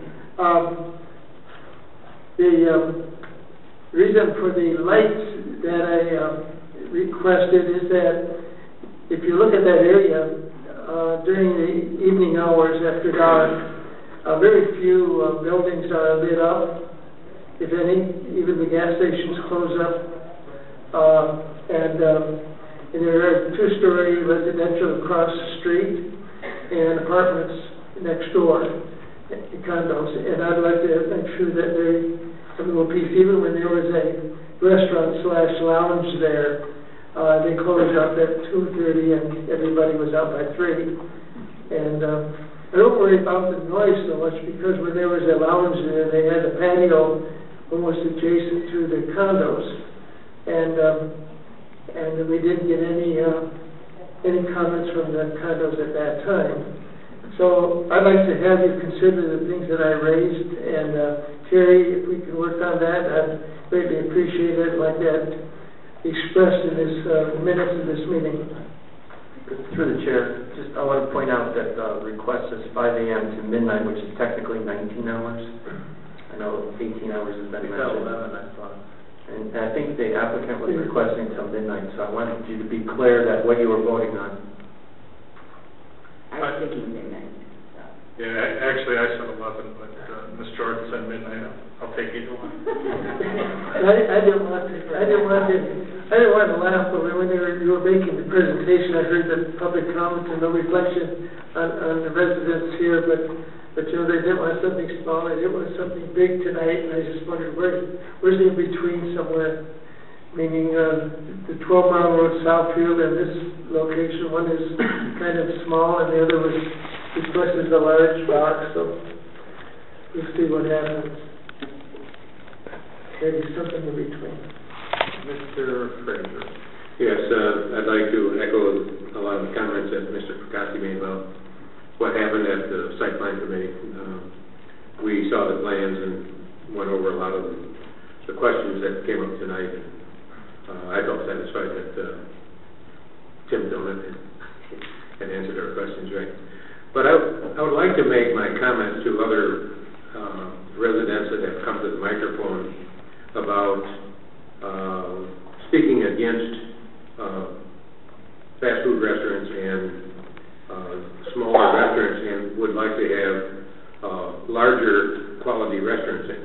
There's nothing more, there are no people more willing to consider that than the 7 people sitting up here about bringing in a quality restaurant into the city of Southfield.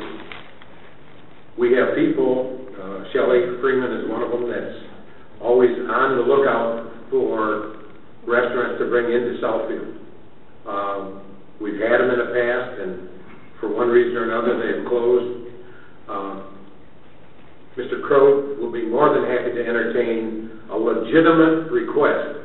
Now, I don't think that Mr. Crowe or Ms. Freeman can operate with a telephone call that says, well, why don't you get a Applebee's? Why don't you get a Red Lobster? Why don't you? Well, we would like to, but if you have a legitimate contact that's willing to come to Southfield, we'll be more than happy to entertain that and work as hard as we possibly can to get them into Southfield. Because no one wants a quality restaurant in Southfield more than we do.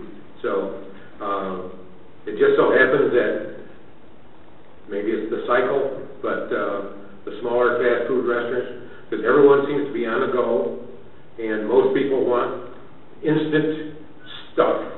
So they want to drive to a drive-through restaurant and get what they can get and be on their way. So it's, and also what I have found is when I go to a restaurant, there are a lot of times I have to go out of town and I see a whole lot of Southfield people out of town at a restaurant. So we'll spend the money, but we'd like to get them here. So thank you. Anyone else on council? We did have a member of the audience that wanted to know and I know it was said, could you repeat the seating capacity inside and out? The seating capacity is 36 seats inside, and I believe 16 seats. 16 outside, yes. If I'm reading our new, smaller plans correctly, would you tell us where the car stops to place the order in the drive-through? If I'm reading it right, I believe it's way far away from the apartments. Yeah, it's actually along that side of the building, the east side of the building. If you're looking at your plan, it's exactly 80 feet back from the pickup window. There's an integrated menu speaker board there.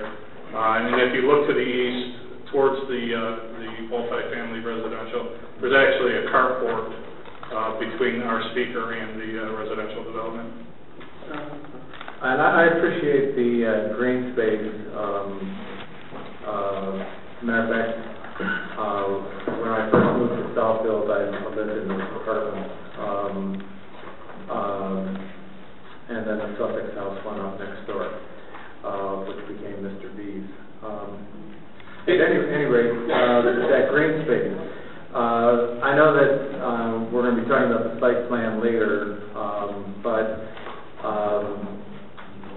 is it just going to be grass, or are you going to do trees? Well, what we're looking at right now is, as we still put this project together and do our engineering, that green space area may be stormwater retention. But we will look to add some trees per the comments earlier, specifically in the area of the drive-through window and the speaker between us and that residential development. Ms. Jordan, I have a question. One question as it relates to the sign. You'll only have a sign on the building. There won't be a pole sign at all. I believe that we will have a sign at the road. I'm not sure if it's a pole sign or a monument sign. Because I was just looking at the drawing here. Can we recommend a garden ground sign as opposed to a pole sign, just for the look of the restaurant?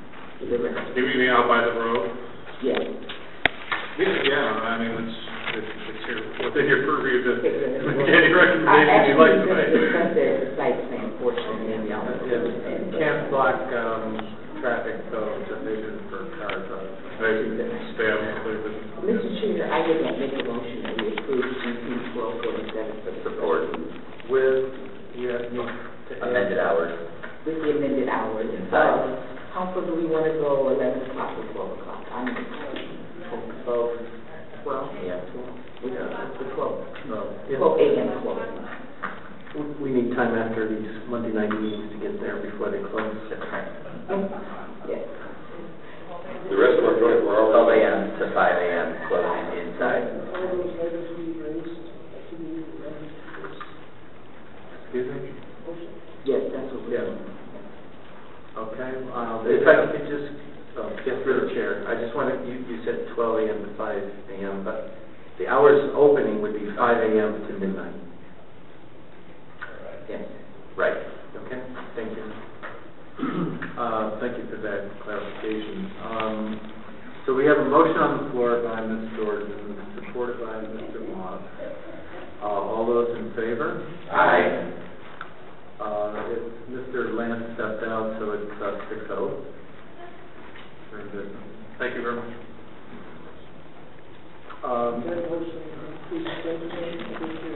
No, we're going to do the site plan after the next hearing. Okay, we have our third public hearing tonight, and this is zoning, ZR 1315 and B 398, rezoning and street vacation request by Jerry A. Diono, Southfield Funeral Home. And I will turn this over to Mr. Crowe. Thank you, through the chair.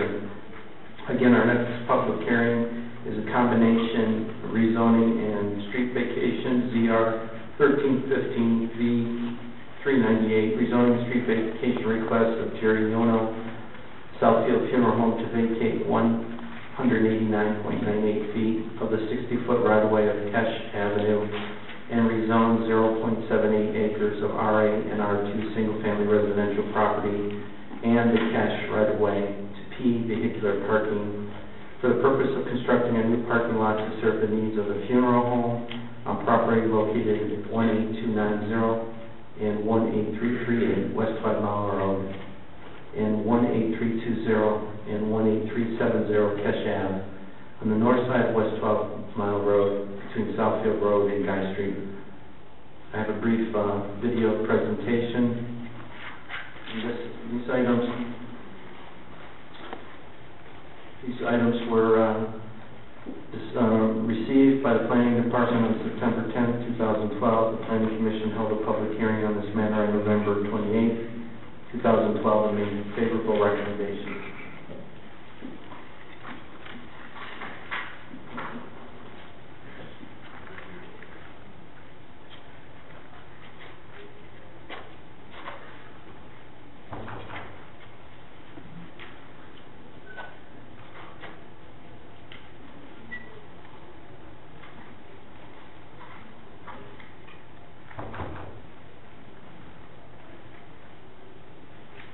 B 398 ZR 1315 is a vacation and rezoning request by Jerry Yono, owner, to vacate a portion of Kesh Avenue and to rezone property from RA single-family residential to P vehicular parking to construct a new parking lot for the Southfield Funeral Home. The property is located at 18338 West 12 Mile Road on the northeast corner of Guy Street and 12 Mile Road in Section 11 of the city. The subject properties are vacated street right-of-way and property within the RA single-family residential and R2 single-family residential zoning districts. The properties to the north and west across Guy Street are zoned RA single-family residential. The property to the south is zoned P vehicular parking. The property to the east is zoned R2 single-family residential, pending approval of a rezoning request to B3 general business.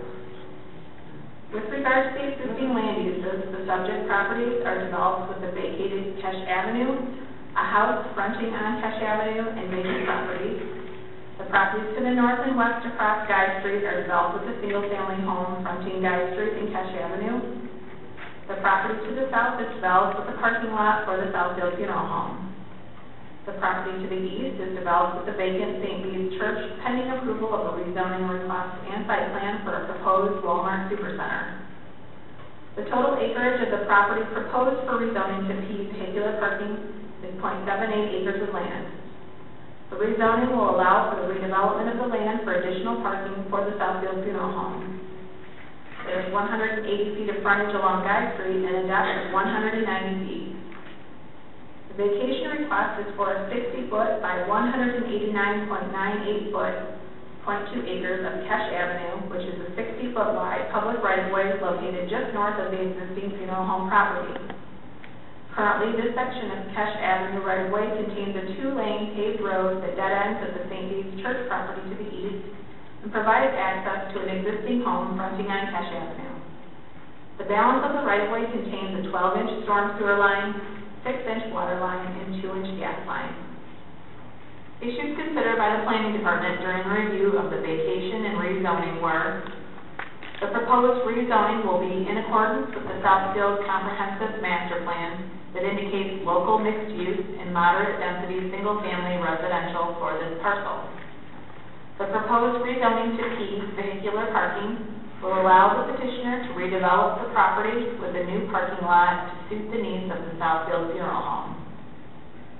The proposed rezoning will not have adverse effects upon any of the adjoining zonings or land uses. The right-of-way vacation will provide additional land in order for the owner of the Southfield Funeral Home to construct additional parking. The city will retain easements for access to underground utilities.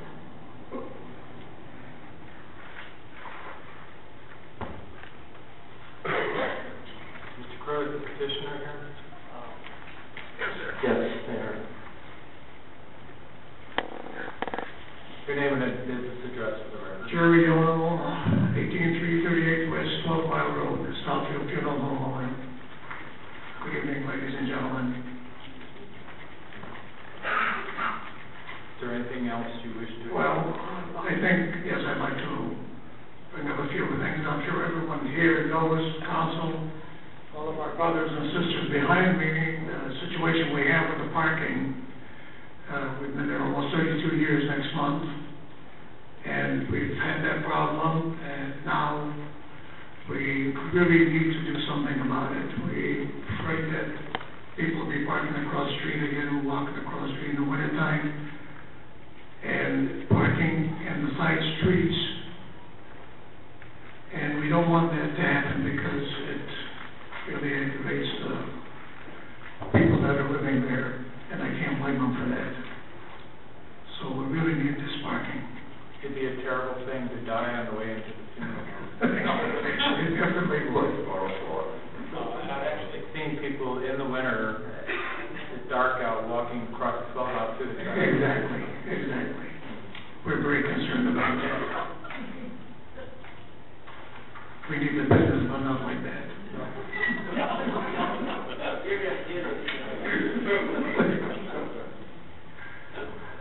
Anything else, gentlemen? If not, I will open a public hearing.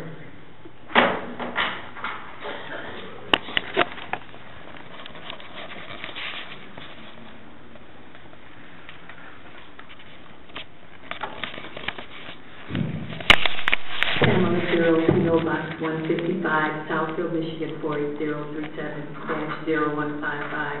My telephone number is 248-352-9188. I too have been a resident of Southfield for a long time. People know me to be an independent voice for Southfield. I have all the respect for Mr. Yono. I think he has been committed to the city of Southfield. He's been a committed business owner. I like what he did in terms of renovating the funeral home, and it looks very nice. Ordinarily, I would be in support of this rezoning, and no disrespect to my friend or my brother. But because Walmart is going to benefit from this rezoning, I cannot, Gary, be in favor of this.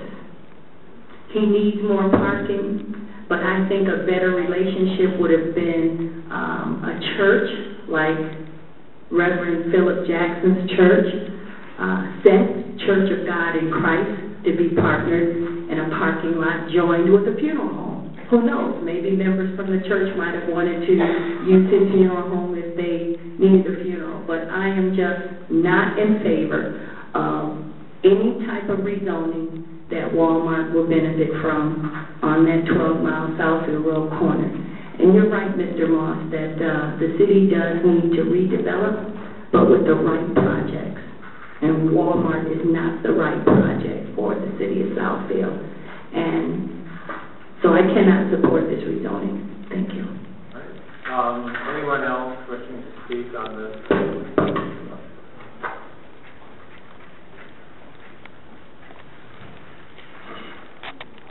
Stephanie English, 28735 San Carlos.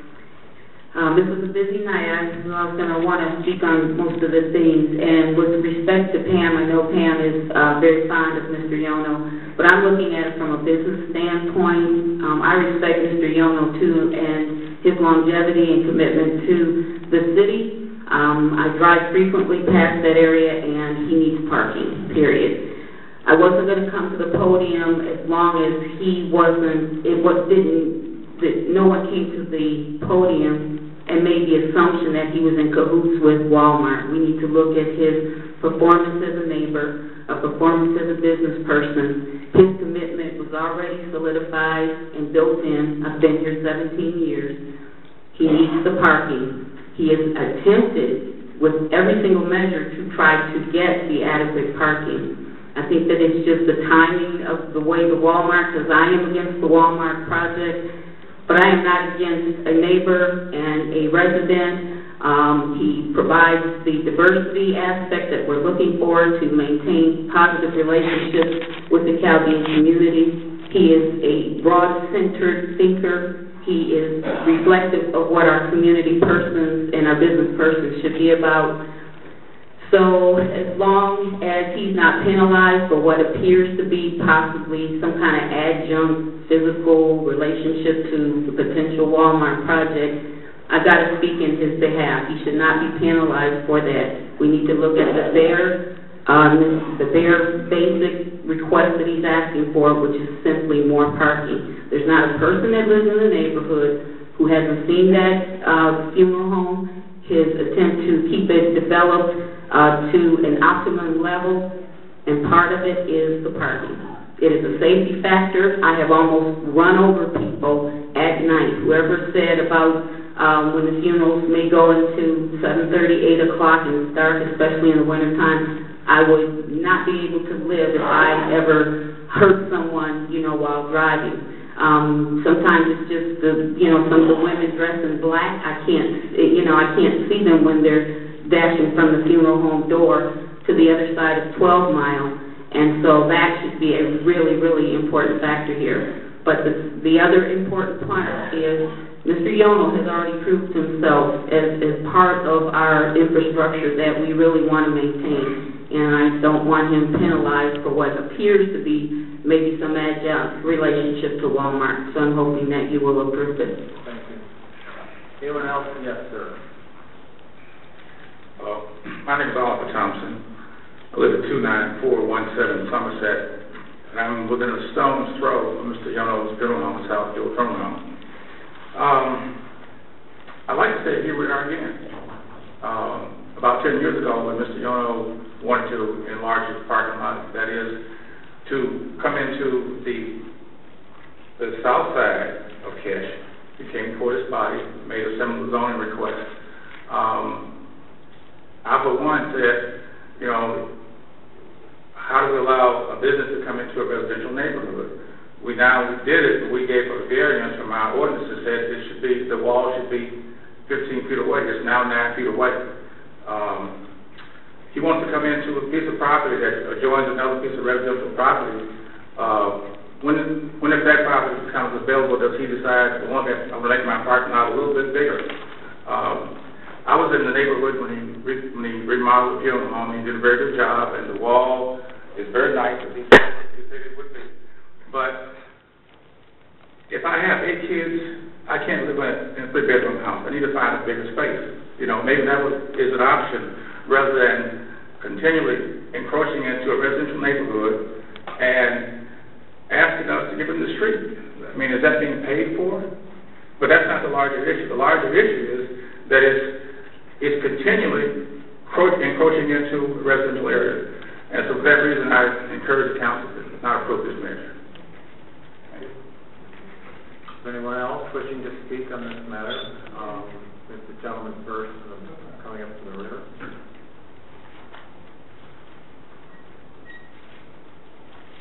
Your name and address for the record, please. I'm Robert Walker. I live on Winterset Drive. I'm also within a stone's throw of the property. And my question is just is very geography oriented. If you're going down if you're going down Guy, there's a little sign that says no outlet to Southfield Road. Once this is all completed, will that still be true? Does anyone know?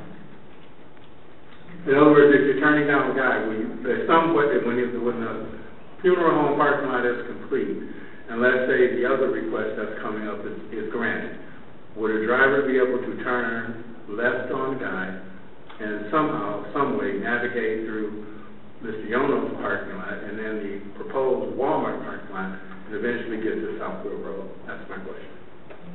Through the chair? Yeah. As far as the administrative review of the site plan, if this was to go forward, we did request that the current driveway be located further north to allow for stacking coming off the 12 mile, but that a left turn only with a driveway diverter be installed so that people can only turn left or south onto Guy Street, and there's no request or desire to remove the no cut through traffic ordinance signs on Guy Street. All right, thank you. Yes, sir.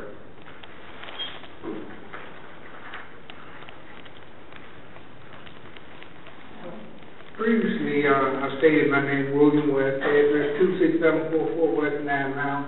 My phone number 248-797-4450. I really was not planning to speak on this issue because this thing seems so simple. You know, if you have a business and the business is already operating and they're doing a fairly good job, then it seems to me that if you need more parking, you just give the guy more parking. Now, the question came up is, are we going to continue to encroach on residential, neighborhoods and things like that? I say yes. I think that particular resident should be willing to sell his or her house and move somewhere else.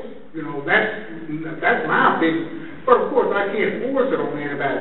But what I'm saying is that when it comes down to the tax-paying ability of a business or a resident, somebody has to pay.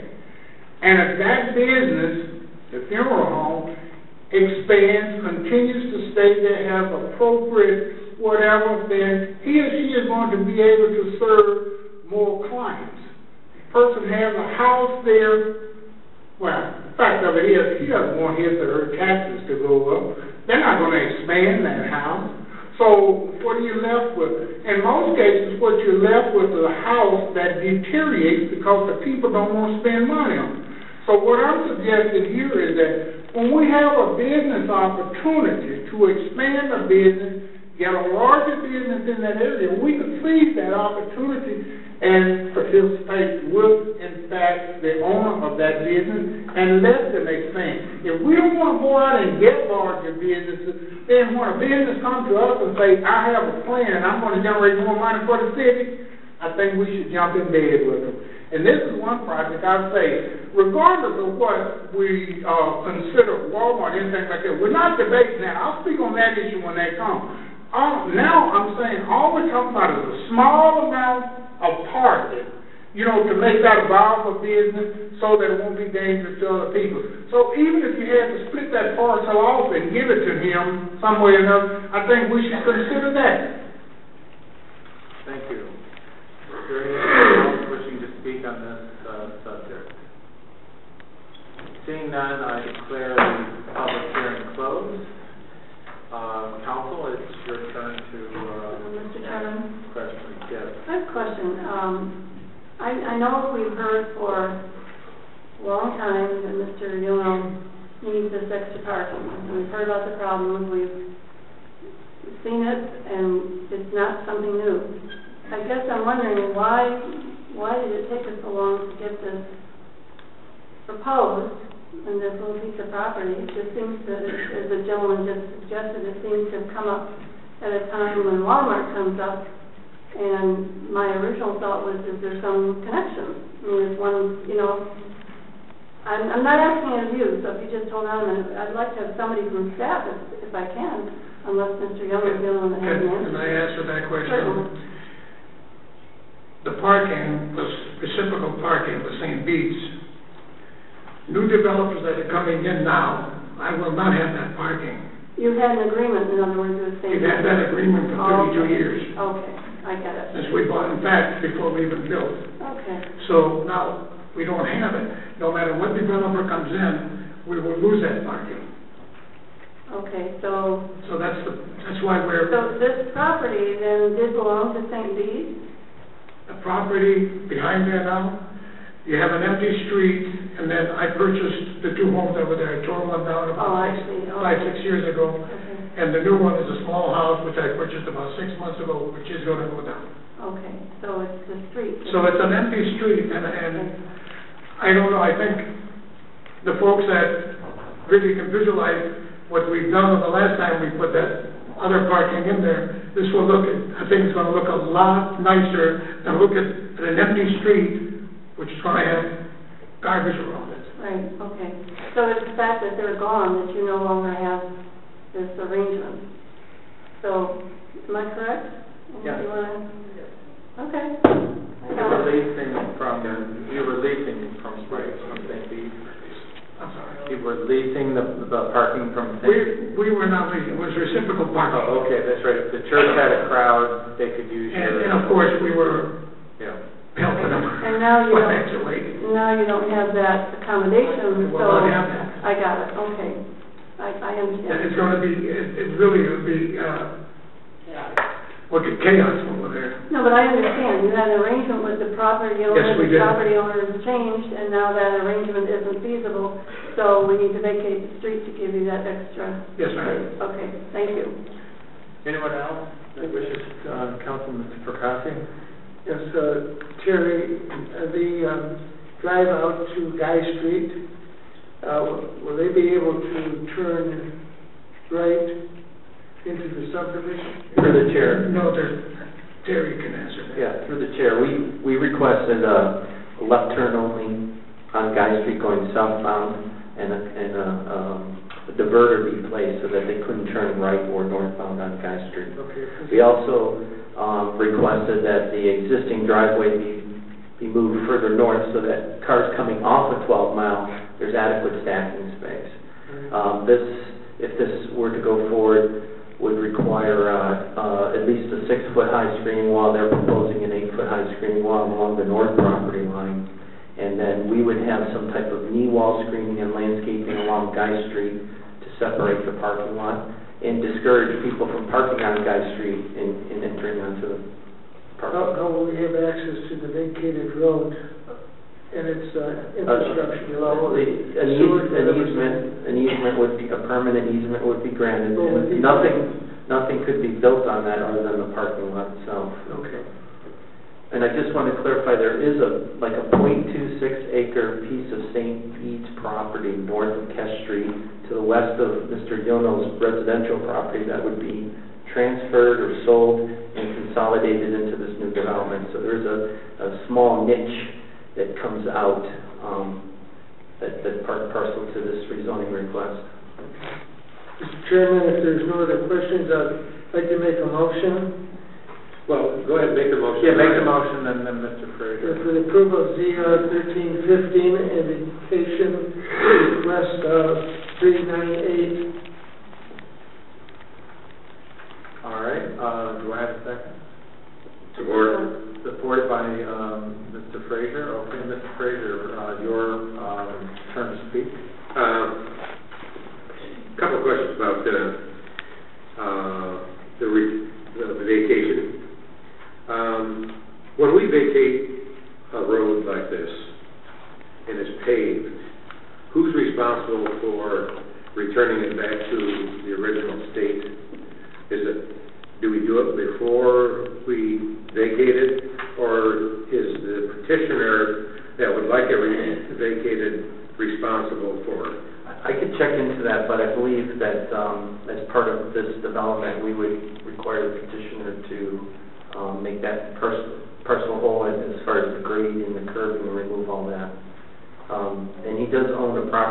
north and the south of it. So he is the same property owner that would acquire both halves of the vacation. But I'll verify that with the engineer. Yeah, the reason is, it was to his benefit to have this vacation. And I wouldn't want to see us spending money to tear up the road for his benefit. Why don't we ask him? Well, I don't know what the... You'll be given some benefits, you'll be given some taxes out of that.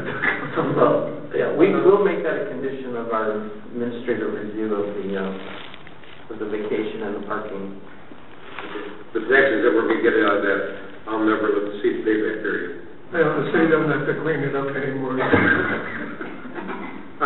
The second thing is, and I think Mr. Percassi asked that question, there are infrastructure, water and sewer under that road?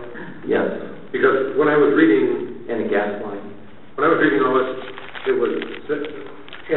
had to do with the Walmart piece, that the water and sewer ran along 12 Mile and Southfield Road. But there's another one that runs down there. There's the local stub that runs down there, and that easement would have to remain in place. Okay. So similar for the houses. It's just for the houses immediately adjacent to. Well, it could run down Guy Street.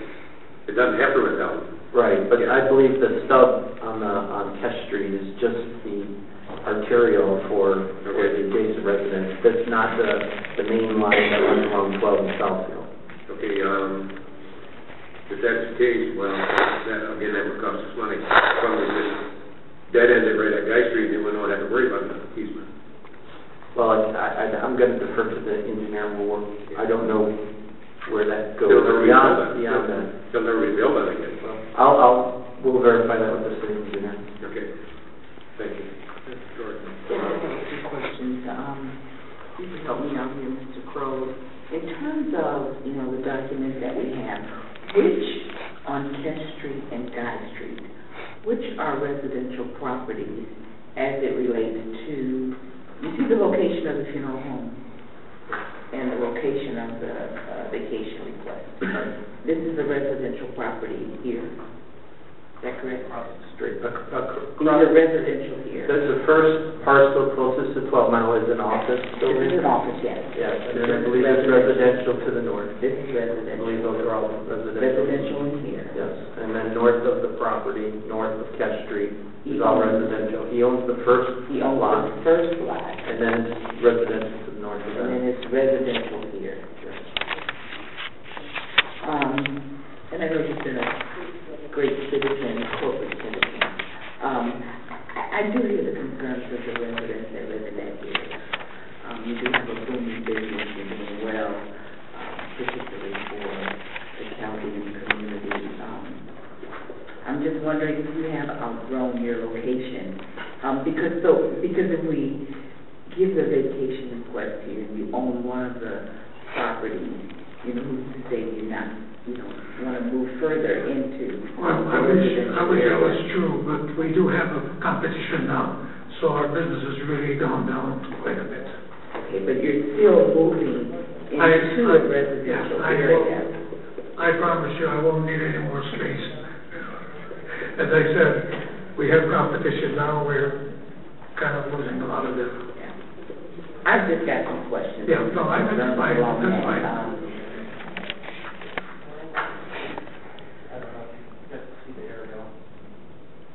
But it is residential to the north, and then across the street with the exception of business office. And we're just looking at the one piece there with the wall. And then this residential and the wall is placed along here. So it's one residential lot in the vacant residential. Right, I know. Right, I know that, right. Okay, thank you. Anyone else?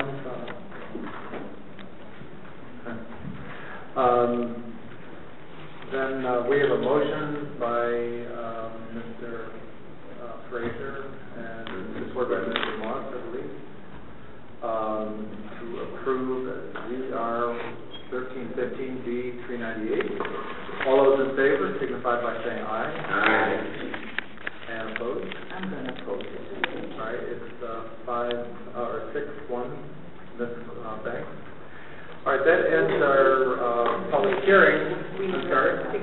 Chairman? Yeah, that was for Coffee Fraser. I'm sorry, that was, 60. I got very engrossed and I forgot to read the. 60. 1601. Okay, Mr. Fraser, are you gonna do the ordinance? I move that we introduce ordinance number 1601. Support. Moved by, Fraser, supported by Moss, all those in favor? Aye. All right, we are now done with our public hearings. We go to a site plan for, the, Tim Horton. Mr. Chairman, before you go on to that next item, just to clarify what Mr. Fraser stated, if the sewer and those things are not needed on that vacant piece, it should come back to us. Because usually we vacate with the full, like the full easement. But that's what we were requesting at the time, is a vacation with easement to perpetual, but if that changes, I'll bring it back to council. You know, on that matter, it seems to me it doesn't matter. I mean, if, let's say somebody wants to redevelop it, then you don't have to, relay, utilities, so why not just leave them? They're not hurting anybody. I can't answer that tonight, and I'll get back to you on this. But, Except if they have a water main break. right. All right, big site plan. Mr. Chair, with the site plan, I would approve, SP 1293. However, I would request a garden sign, with that site plan approval as opposed to. Okay, hold support. It's been moved, by Ms. Jordan, and seconded by Mr. Moss, Mr. Chair? hold on a second, support the, site plan for Tim, Horton. Now, discussion. Ms. Lawrence?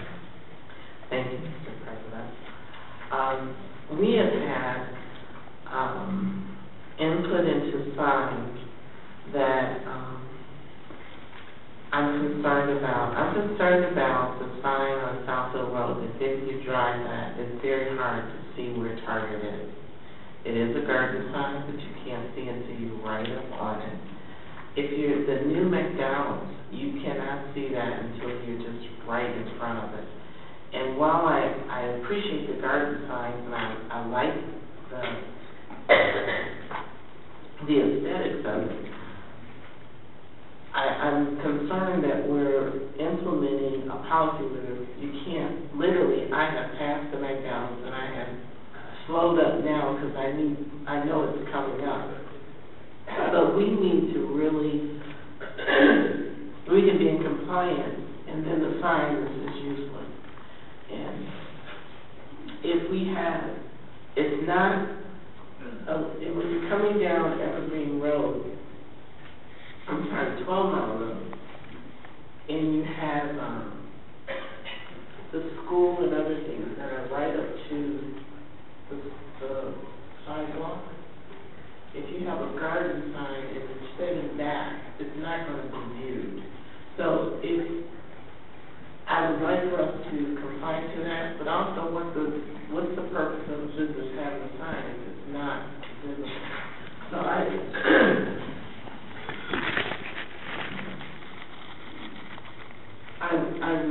would like to say to the council and to the city planner that we respect the wishes of the council, but we have to be realistic. And I encourage you to drive down Southfield Road and see if you see the McDonald's sign or if you see Target before you get right up on it. And that's just two examples. Mr. Chairman, can I just say one other thing? The new restaurant, went on Northwestern, the brand name Burger King. Yeah, I heard the same thing, that they cannot see that sign. That Burger King, now I have 4 garden signs. I don't know why garden signs are in other communities, and you can see them very clearly. I think it's because along with the garden sign, we put evergreens in front of them. I think if you look at Target, I mean, you can't see it because they've got, 20-foot, 15-foot evergreens in front of it, and you can't see it. I think you have to kind of place those signs over the landscape one or the other so that you have a clear vision of the sign, as opposed to just say, I've got a garden sign, and we put a garden sign there without keeping in mind that you may overlook it as you pass by. If you look at Cracker Barrel, their sign is out in the middle of the street. It's on the east side of the sidewalk in front of McDonald's. So you can see that thing for a mile, but you can't see the McDonald's sign. So we got to get some kind of and I don't know if something has changed because it seems to be the newer development. Yes, sir. Just through the chair, and I respect the council's desire to go to ground signs. I'm also in favor of ground signs. However, I just want to point out that signage in itself is not reviewed during site plan review. If it's specific to a special land use consideration, the council can make recommendations on it. We have a sign ordinance that I know the council is trying to update, and I strongly suggest that if the direction we want to go is ground signs, that we address the ground signs in the sign ordinance. There are variables that are considered speed, sight distance, and other factors that determine the height of the sign. I'm also concerned because of the location and the narrow frontage on 12 Mile, that a ground sign not obscure sight distance going in and out of the driveway. So I would ask respectfully if that is a recommendation or a condition that is subject to meeting the site clearance and zoning. The applicant, what I asked the applicant was, he has to go in front of the ZBA for the menu board or waiver, and the ZBA is the body that makes the recommendations on waivering this current sign standard. So again, I think that could be a recommendation, with all due respect, that gets conveyed to the sign inspector and the ZBA if a waiver needs to be granted. But we should address this as part of a comprehensive sign ordinance update, because it's not part and parcel to site plan review, and unless it meets one of the conditions of special use, it's difficult to make those types of conditions on granting approval. And if I may, Mr. President, if any of you drive through and look at the sign on that high-rises, it's Ventusia, what's that company? Starts with an F. And I'm sorry? Forcia. The signage looks like it's 3 inches tall. And I'm told that our sign department demanded that. And that's unrealistic. If you look at one of the towns in the town center, there's a company that has a little sign on top in comparison to all the other signs. And we keep talking to our city planner, who's not responsible. So through the chair to our city administrator, this has to be addressed, because one of the things we talked about is maybe lighting up our buildings. That is our signature, is our tall buildings and the signs on it. And Aon was another one that drove me nuts. That huge building, an international company in our city, and their sign is 3 feet, I'm sure it's bigger, but it looks 3 feet from the ground.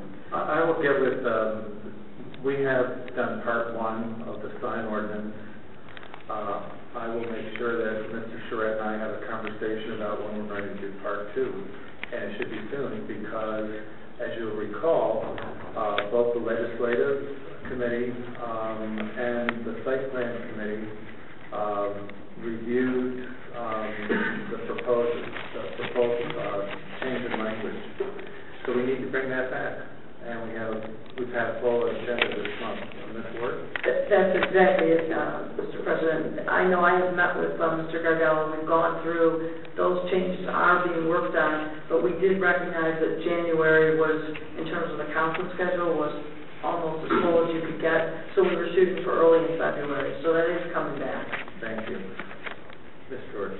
I really look forward to having the discussion regarding the garden signs. But what I have noticed throughout the years, looking at other communities, older communities, developing communities, our neighboring communities, in order to keep the city looking good, the standards have changed from the tall signs that are all over everywhere. So to me, if we really want to look at the aesthetics in the city, it means changing our thinking and moving to a garden ground sign. I mean, people you've got your internet, you can find a business if you're looking for it. So it's there, it's going to be there. But making the city look good, I think garden signs are just the way to go.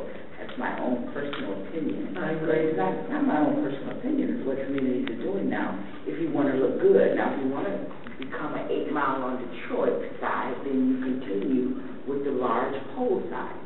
But if you want to look at the future of Southfield, keeping it looking visibly nice, visibly pleasing to the eyes, if you want to look good, you're going to be willing to change, and that means going to the nice round signs. I'm not saying that should be the standard at all times, but I think we've got to change and make some demands on our end in terms of making the way that And not to belabor this, but that site is challenging because of the landscaping from the apartments and the fact that there is a third lane in front of a sort of a deceleration or acceleration lane. So it is difficult. Yeah, but there's a garden ground sign now when you think about what was here before. At any rate, it is a garden ground. I think we've worked it out. Yeah. Is there anything else on this site plan that anyone would like to discuss? Then we have a motion. I'm going to have to start writing this down. George and Moss, I get all wrapped up in what we're talking about. Anyhow, we have a motion, and all those in favor? Aye. Opposed? Your site plan is approved. Can I just ask for clarification, is this with or without this garden? We're not doing it. Okay. We're going to wait till the Okay, we are now at the portion of our agenda which is communication. And the first person who has requested to speak this evening is Diane Anderson. Ms. Anderson, if you come forward. Diane Anderson, PO Box 76033, Lakewood Village. And the communication I would like to give to council tonight is an upgrade to the communication I gave to you back on the 10th of December when I gave you each a document about the corporate culture of Walmart. And in the intervening time, there have been 3 rather significant developments regarding that corporate culture that I'd like officially to be on the record. The first relates to the tragedy at the school in Connecticut before Christmas. Walmart is the largest retailer of guns in this country. And back in 2004, they gave an undertaking that they would do something about assault weapons. Well, they have not. They continue to sell assault weapons, semi-automatics, and so forth that have no place in the sporting community. They're not proper weapons for hunters. And yet this is part of their corporate ethos, that guns who have no other purpose than to kill as many people as fast as possible are a big money earner for Walmart. The second area that is an update on my communication has to do with the death of the women in the Tarzim fire in Pakistan before the holidays.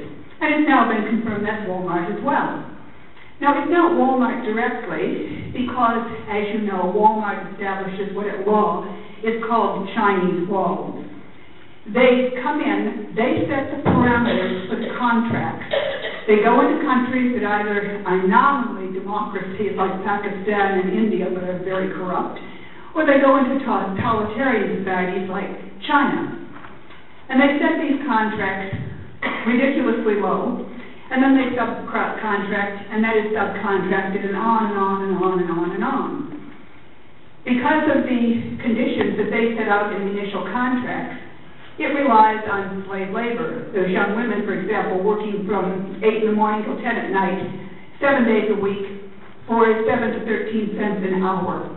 And those deaths were not the first deaths in Pakistan. It happens on a fairly regular basis. It happens in China with contaminated products and so forth.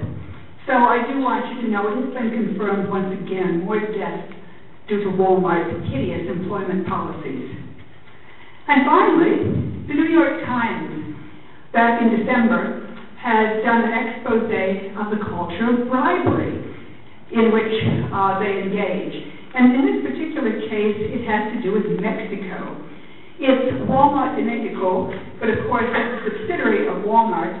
And under the Foreign Corrupt Practices Act, it is a crime at law for an American corporation or its subsidiary to engage in bribes. Well, they've done this. It's documented at least 19 times in Mexico. And let me quote to you from the New York Times what they said about the reason behind it. The reporters, this is the 18th of December 2012, are David Barstow and Alejandra Van Bertrap.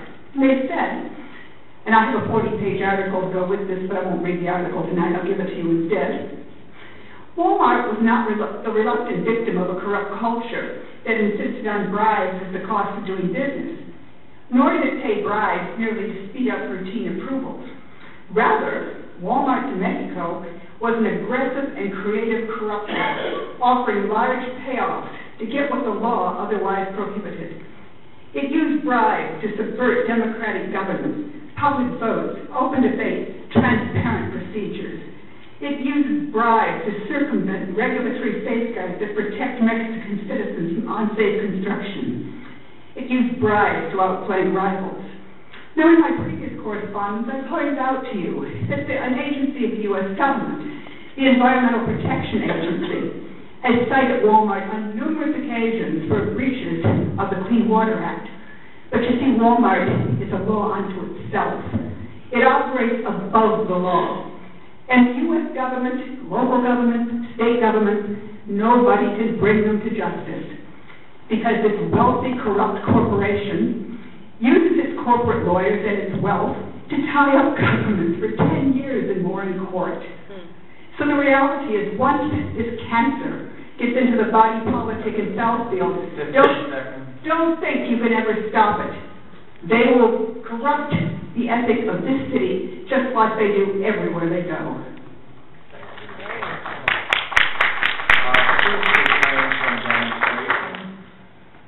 And next we have Stephanie English. Miss English, you know the drill. Stephanie English, 28735 San Carlos, 48076. I'm going to hold most of my comments for the January 28th meeting regarding Walmart, but that's what I'm here to speak on indirectly. I do want to pass two comments along, again, listening to the education meeting. The viability of this project going forward are based on, it appears, from what I've heard, two important factors, which is traffic and the intensity of use. I did hear in the meeting earlier this afternoon that the site is adequate, that intensity of use means that the site is adequate to accommodate the intensity of the project without negative impact. Again, I tried to benchmark before I come to the podium.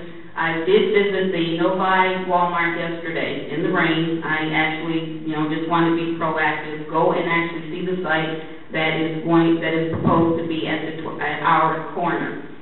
The project is too big for that corner. I challenge everybody to just go out to Novi. It's in, if you're going off of 96, turn left instead of right. It is behind the Boston Market. It's next to TJ Maxx and across from Ulta. That is the specification that Eric said that the Southfield store would be based on. On that corner, if you go to see it, it is too big for the corner. I'm just going by those two parameters, which would be a thumbs up or a thumbs down, traffic and the intensity of use. The second point that I'd like to make actually refers to Terry Crowe, Shelley, and Fred Zorn. We have to actually change the model. They're doing an excellent job with trying to develop the business choices here in Southfield, but I think that we need to be more proactive, more future thinking, more forward thinking, and change the model of business development to be more of a sales environment. We need a proactive sales team to actually go and sell Southfield. We need to look at the goals to be now a specific revenue-generating goal, but these are not necessarily salespeople. They run a government organization. There needs to be the possibility of account managers, sales teams to do viability and feasibility impact studies, and going after the specific businesses that you want.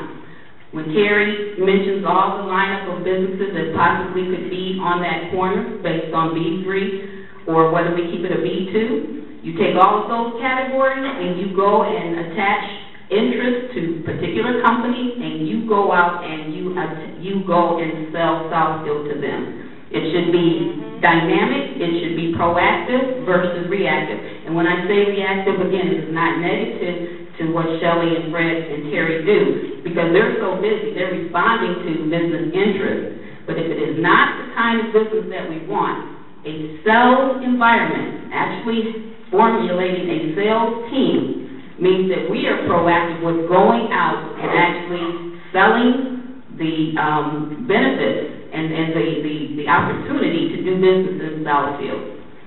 I'm actually saying that because, Mr. Perkasi, what you said at the earlier meeting was very profound. If we don't take these business pieces, Walmart or the Tim Hortons, there's things that, might be a little bit not suspect, but not the optimum pieces. Your question is provoking. Then what do? We've got to replace revenues that, this personal property tax is going to take away from us. We have to put some revenue in our coffers, but the old way of just doing it by taxes or homeowner taxes or whatever, that's actually antiquated at this point. So you have to see yourself actually as a business entity, and a business is in business to make money. And normally that means having people who are fervent, who are passionate about Southfield, who don't mind doing the calling, the field work, the actual solicitation, which is not easy, but who can do the business penetration to go to decision makers of primary organizations for the kind of business we want to come here. It needs to be proactive. It does not need to be a soft type of thing. It needs to be a specific goal. That means you go and investigate a particular company, see what that company's tax contributions might be, if they really have an opportunity. And sometimes you have to go after business before they come after you. You go and you offer it to them. Thank you.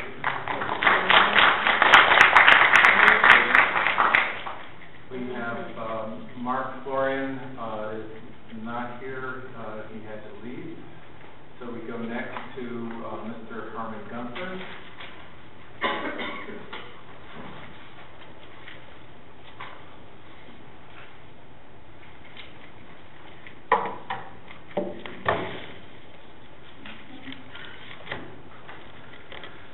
My name is Harmon Gunther.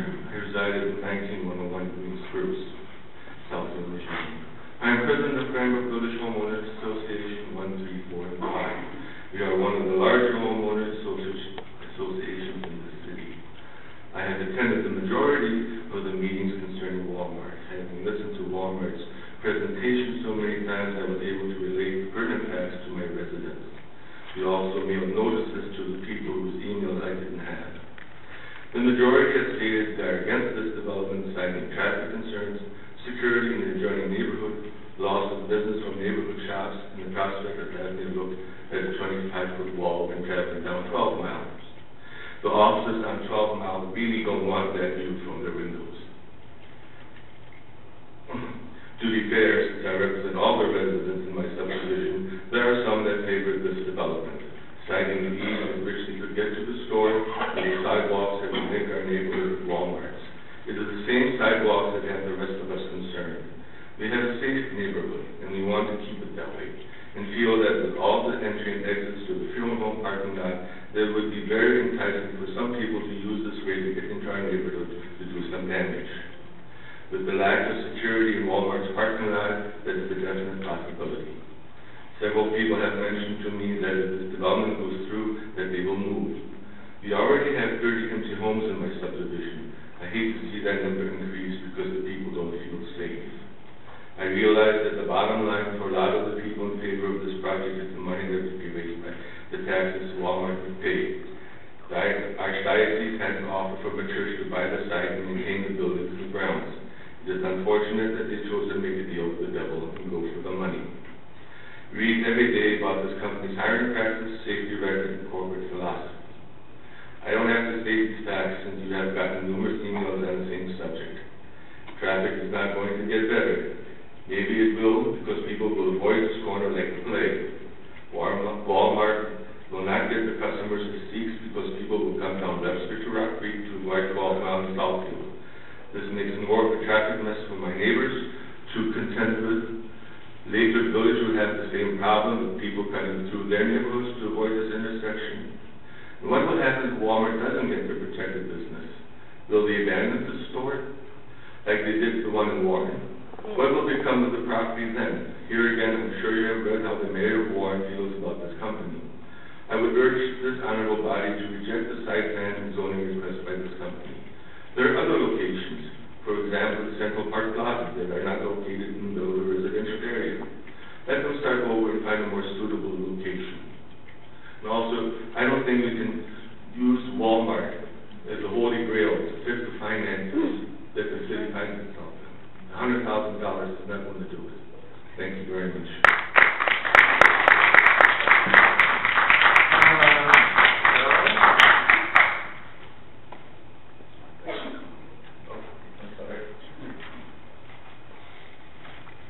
Before I get started, Mr. Seifert, I hope on the 28th you have communications before the public hearing. My name is Pamela Gerald. I am and I have been an independent voice for Southfield. If you are watching this meeting on Cable 15 or listening to my voice via YouTube or audio reproduction, I can be reached at P.O. Box 155, Southfield, Michigan 48037-0155 or by telephone at 248-352-9188. I am just a phone call away or a click away via email. Mr. Percassi, you were right when you said the issue before this council was only for rezoning the 12-mile and Southfield Road area to accommodate one project and one project only, and that is the big box retailer, Walmart. You said, Mr. Percassi, that you don't care about how Walmart does business. Well, we do. The residents of Southfield or the Southfield Citizens Oversight Coalition, we care. You need the residents to have their eyes on Southfield in so many ways. You need us as your checks and balances and your oversight.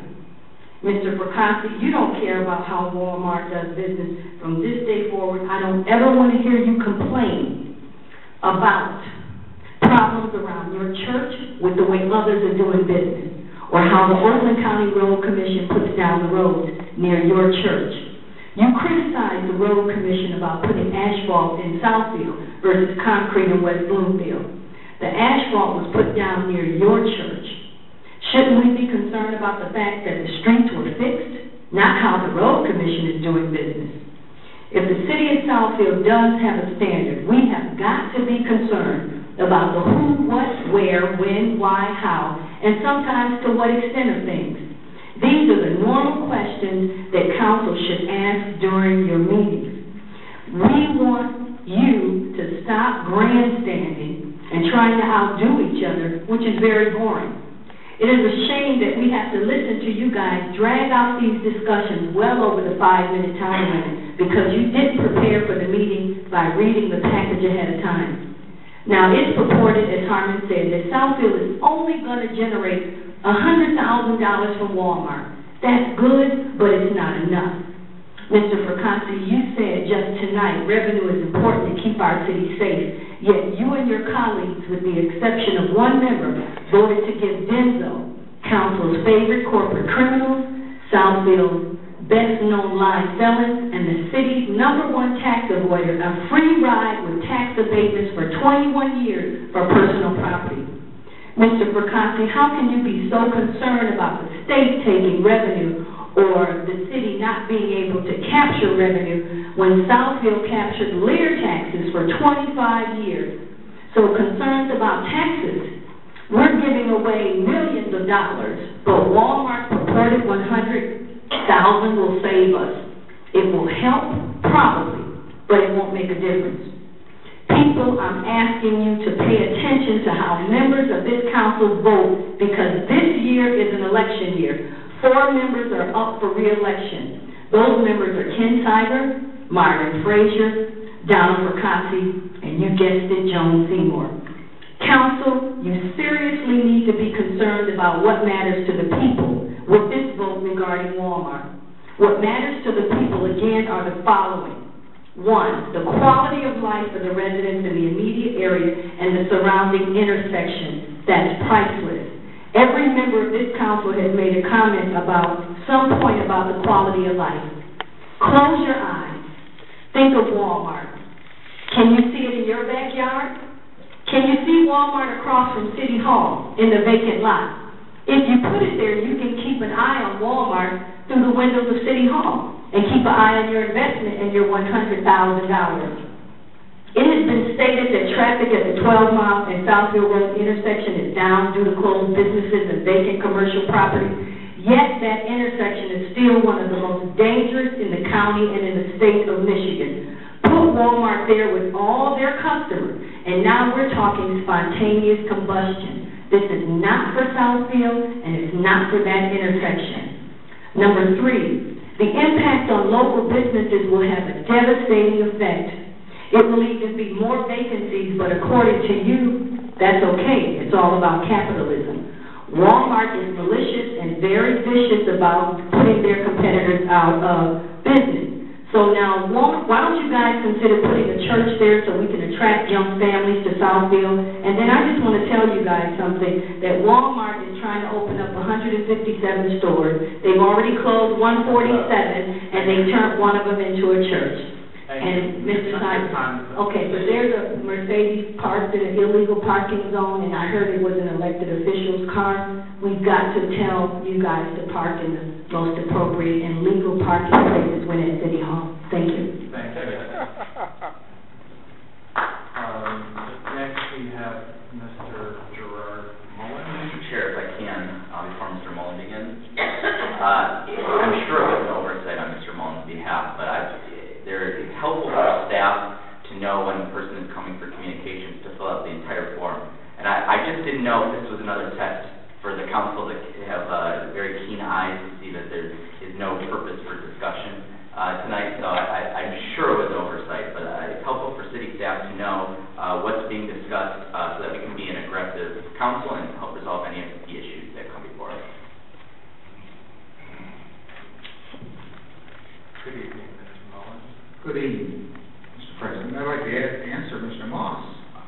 Good time started. I just wrote this.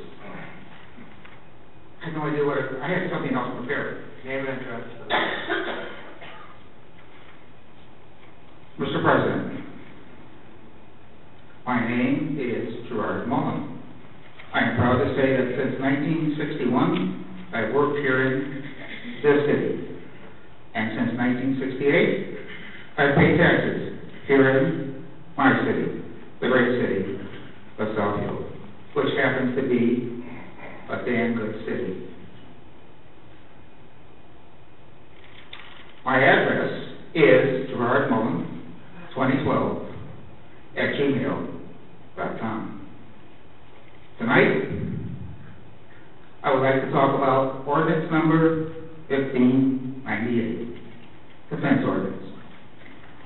It was introduced on November 26, 2012, enacted on December 10th, 2012, and then published on December 23, 2012.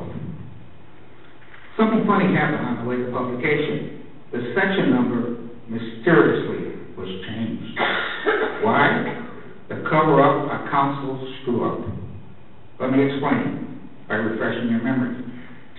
On December 10th, prior to you folks enacting enacting this ordinance, I stated the following, quote, "Later tonight, council will enact ordinance number 1598, a fence ordinance, to be installed in section 5.371 of the city charter. And in doing so, council will be violating and breaking the law." Sad to say, section 5.371 is currently being occupied by the easements law that was enacted by council on April 30th, 2007 by ordinance number 1547. In codified law, you can't use the same identical number twice for two different laws, unquote. In spite of the information that I presented on December 10th, this council enacted ordinance number 1598, unanimously without discussion, and then, when no one was looking, council on the QT changed the section number prior to publication. Therefore, council published a different ordinance on December 23 that it enacted on December 10th. Remember the lesson of Watergate. It wasn't the crime, it was the cover-up. Thank you, Mr. President. Thank you. We were going to have a report to council about that method. I assure you, Mr. Mullen, council doesn't post notices directly, so there was no cover-up. Perhaps a mistake was made, but we haven't had that report back to us. Okay. Barbara Seiden is next. Good evening, Ms. Seiden. Nice to connect the face with the email. Thank you very much for your response, by the way. You're welcome. Good evening, ladies and gentlemen. My name is Barbara Seiden. I have lived at 18430 Winterset Drive off Guy Street in 12 Mile for 30 years and am therefore directly affected by the Walmart rezoning proposals which I oppose. Our subdivision will be severely impacted in the following ways. 1. Safety. Walmart brings crime. With funeral director Yoda's agreement, Walmart intends to build a connecting walkway to Guy Street behind the funeral home for a convenient shopping shortcut for residents. Conversely, that walkway would be a shortcut for fleeing felons to escape into our subdivision, putting our residents' homes and lives at increased risk. Also, when 12 Mile Road is backed up from Walmart traffic, impatient drivers will seek a shorter route through our neighborhood, compromising our safety, as they are now doing at Southfield Road in Webster. 2. Hazardous traffic conditions. I almost got killed last week turning left onto Webster from northbound Southfield Road to enter my subdivision. A southbound driver, tired of waiting at the light, darted in front of me to turn right onto Webster, almost hitting me. Target, McDonald's, and Chase Bank's continual traffic already requires a traffic turn arrow to be installed at Webster and Southfield Road. A traffic turn arrow would also need to be installed at the Guy Street and 12 Mile subdivision entrance. Walmart traffic exiting onto 12 Mile Road westbound will block our Guy Street entrance as we try to exit and enter our subdivision from eastbound 12 Mile Road. 12 Mile and Southfield roads are also vital arteries for emergency response vehicles to Beaumont and Providence hospitals. Walmart traffic would overload and block that intersection and greatly impede response time when every second counts. Southfield and 12 Mile are not superhighways. They have not been sufficiently widened to accommodate Walmart's additional traffic. Walmart's presence would increase backups, gridlock, and traffic accidents. Noise pollution, flooding, and bright lights from Walmart are additional concerns. 3. Mega Mart proliferation. Home Depot, Target, Kroger, Bed Bath & Beyond, Marshalls, Big Lots, and Market Fresh already congest Southfield and 12 Mile roads. We don't need another big box in this area. 4, road damage. We already have potholes on Southfield Road. Walmart trucks will cause additional potholes on 12 Mile Road, which has just been resurfaced. New road damage will cost more money. 5, sanitation, sewerage.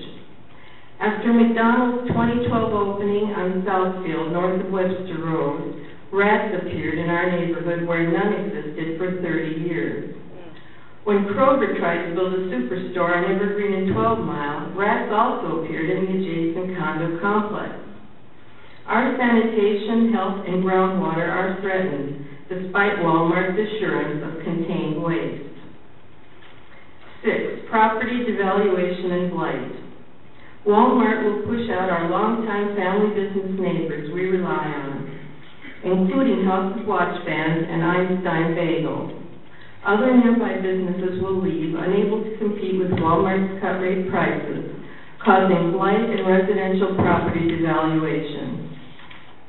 Our homes are already depreciated by 40%. Further business and residential blight will decrease the city's property tax base. If we try to sell our house, we will lose most, if not all, of our equity. 7, Walmart's reputation is well known for its abuse of power, picketing employees, Mexico bribery scandals, and Bangladesh factory safety violations. The lessons of World War II teach us that beautification often hides atrocities beneath it. Walmart's presence in our neighborhood will hurt all of us, not help us. In conclusion, Walmart's deep pockets should not preempt the safety, trust, and peace of mind of its tax-paying residents.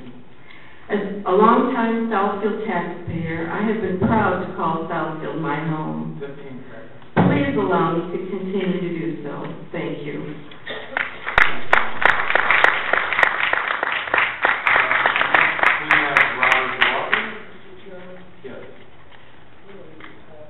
I've asked that we not have a demonstration.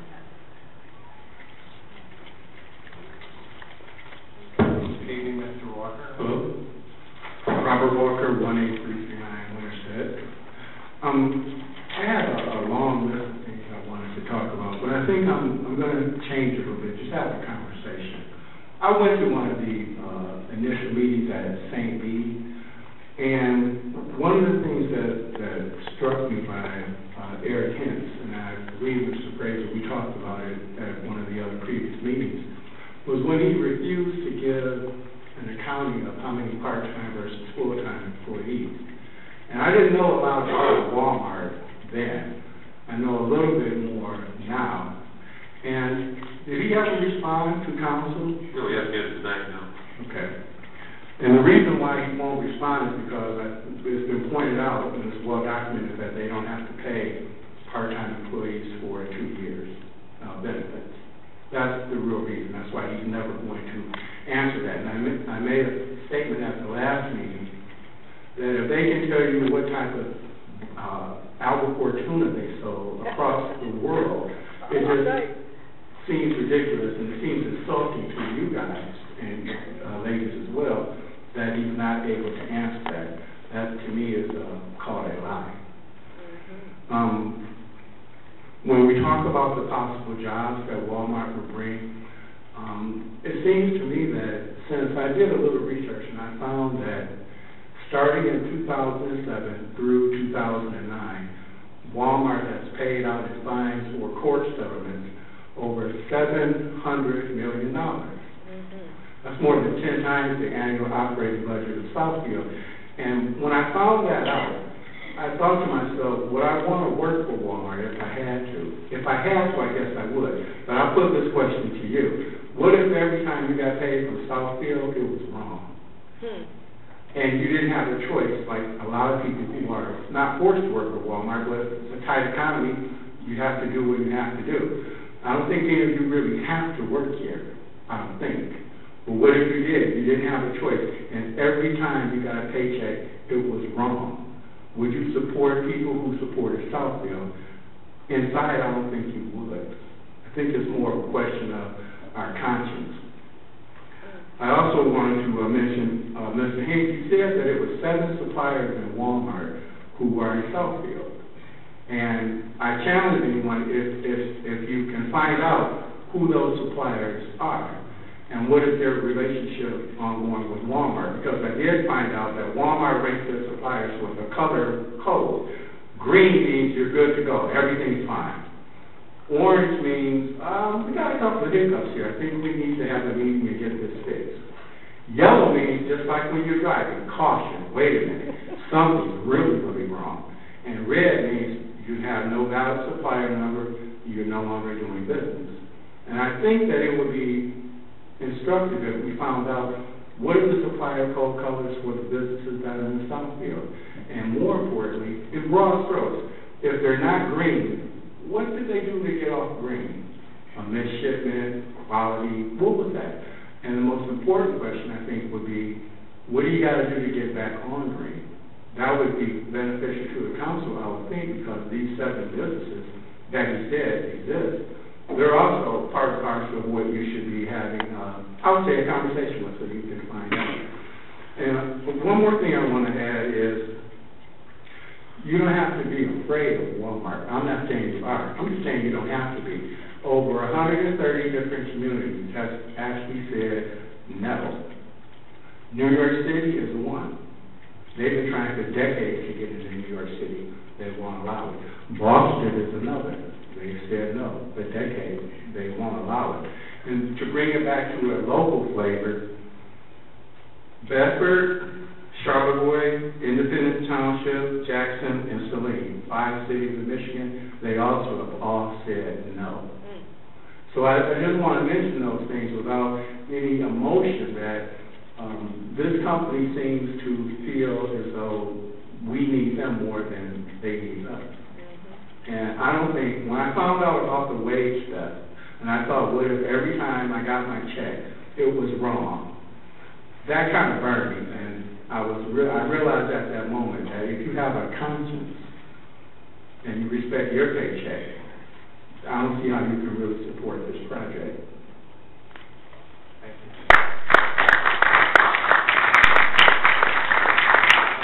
Mr. President? Yes. I'd like to respond to one of the comments that Mr. Walker made, clarify it. Now, when Mr. Hanks was at the microphone tonight, we asked about benefits, part-time and full-time, and he looked it up in whatever handbook he had, and he said that if you're working full-time, you get health benefits after 6 months, and if you're working part-time, you get health benefits after 1 year, providing you work an average of 30 hours per week. So I think what you quoted was 2 years. So I just wanted to clarify that, what he said this evening. So. Mrs. Yee, you are next.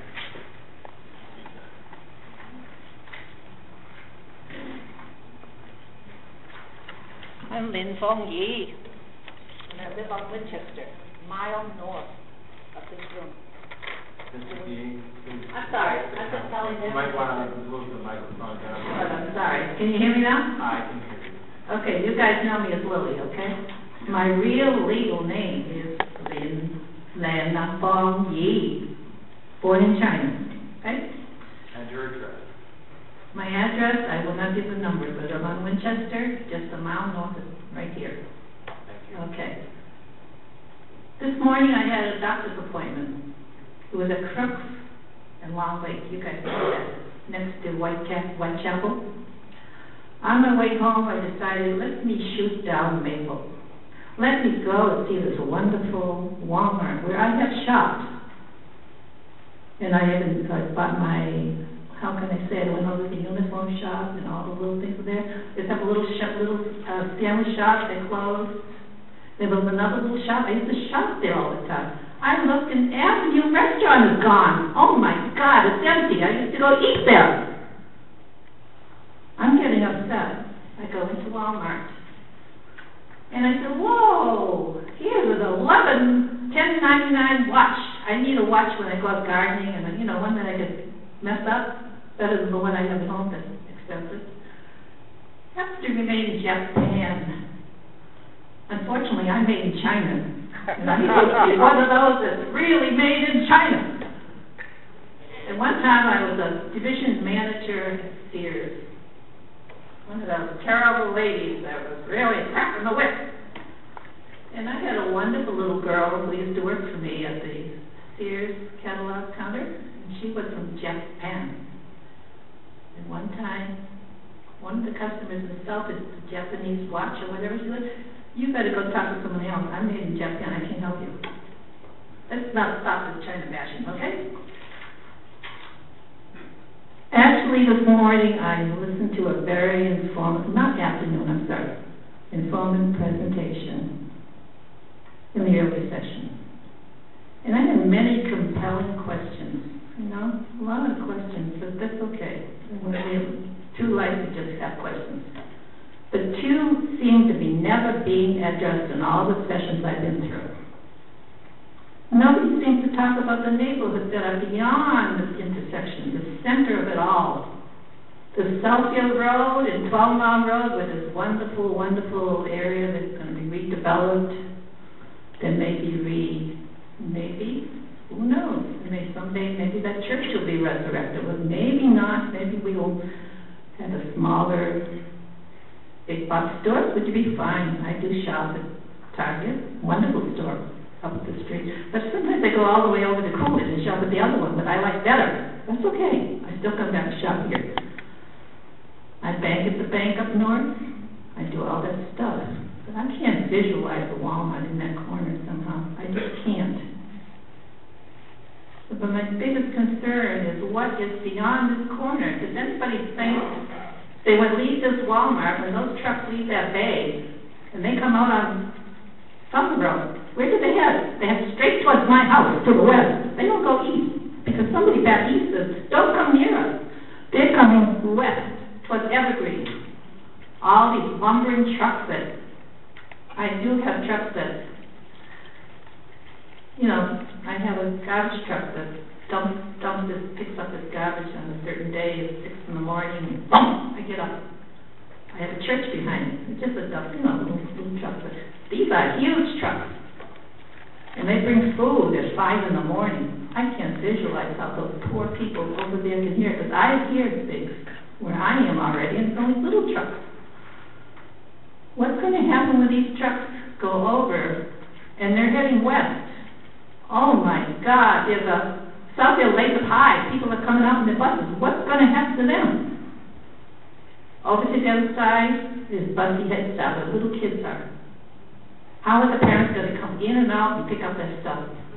Now you come to the intersection where close to my house, the famous one where Kroger is.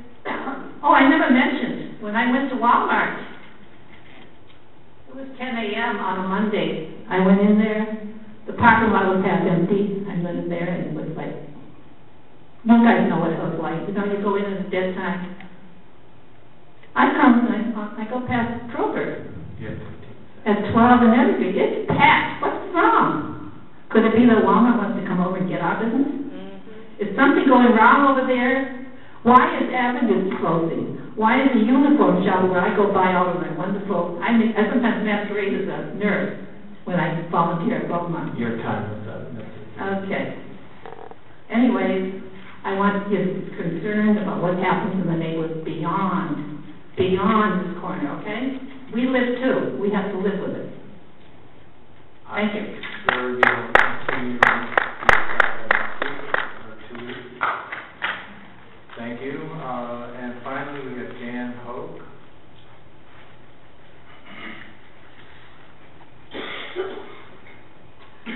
Good evening. Good evening.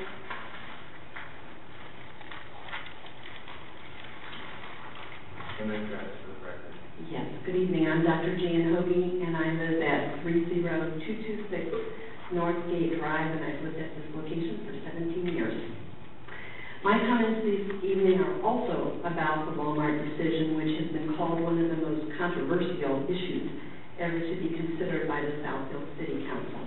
And I believe that it must also be one of the most important because of its very far-reaching consequences. As you already know, there are several critical issues to be considered. There are the practical issues such as space, traffic concerns, and potential impact on crime rates. Regarding space, would it really fit at this location without overwhelming the area? It's hard to imagine that it would fit. Regarding traffic, would traffic congestion become a bigger problem than it already is? It seems clear that the answer is yes. Regarding the impact on crime, would Walmart provide the kind of security needed to avoid crime in its parking lot alone? It has not done so at many locations across the country, which has resulted in increased crime. To answer these practical questions, it is of course important to look at independently collected data rather than listening only to what Walmart has to say, because of course it is in Walmart's best interest to convince us that they will be a good neighbor and have Southfield City and also Southfield residents as their first priority. Meanwhile, I've heard it said that the Southfield City Council does not really care about the business practices or ethics of Walmart. The council can only focus on the bottom line, specifically the tax base that Walmart would provide. But I really cannot believe that. The business practices of any corporation have a big impact on the citizens of the community, including the nearby residents and its employees and customers, as well as the community itself, specifically the reputation and the image of that community. In this case, our community. The most objective evidence appears to be quite clear that Walmart does not have a track record of being a good neighbor or having a positive impact on communities in the long term. It is widely documented that nationally and internationally, Walmart is involved in unethical practices such as poor treatment of its employees, dependence on slave labor, gender and racial discrimination, and predatory pricing that challenges the survival of existing businesses that generally do follow ethical practices. There absolutely must be a better option. Therefore, I respectfully ask that you, the distinguished members of our City Council, will take all of this into account as you weigh the pros and cons of rezoning the property at the northwest corner of Southfield Road and 12 Mile Road, and that you will decide to not accommodate a Walmart at that location. Thank you very much. Dr. Hoagie, I would just comment that as far as zoning goes, business practices are irrelevant. That doesn't mean that your words are not heard. It just means in a decision that the council has to make, it's based on the things that our planner outlined earlier today. Okay, thank you very much. I do understand that, but I think you are also well aware that whatever the decision is will have an impact on we understand that. Thank you very much. And that concludes our communications for the evening. We go to the council portion of the agenda. We have some expense reports to approve. Mr. President, I move that we approve the expenses for Councilman Percassi for the 2012 Michigan Restaurant Show, October 16th. Do I have a second? Yeah, why don't we do them all? You want me to do them all? Yeah. I move that we approve the expense account for Mr. Percassi for the Detroit Economic Club. We have the Detroit Economic Club on October the 23rd. And the SEMCOG Transportation Advisory Council, October the 24th. And the SEMCOG Transportation Advisory Council on December 12th, November 5th. Moved by Mr. Fraser, do I have support? Supported Aye. Mr. Chairman, let me state that I abstain. I would like to make a comment on Michigan Restaurant Show, if I may.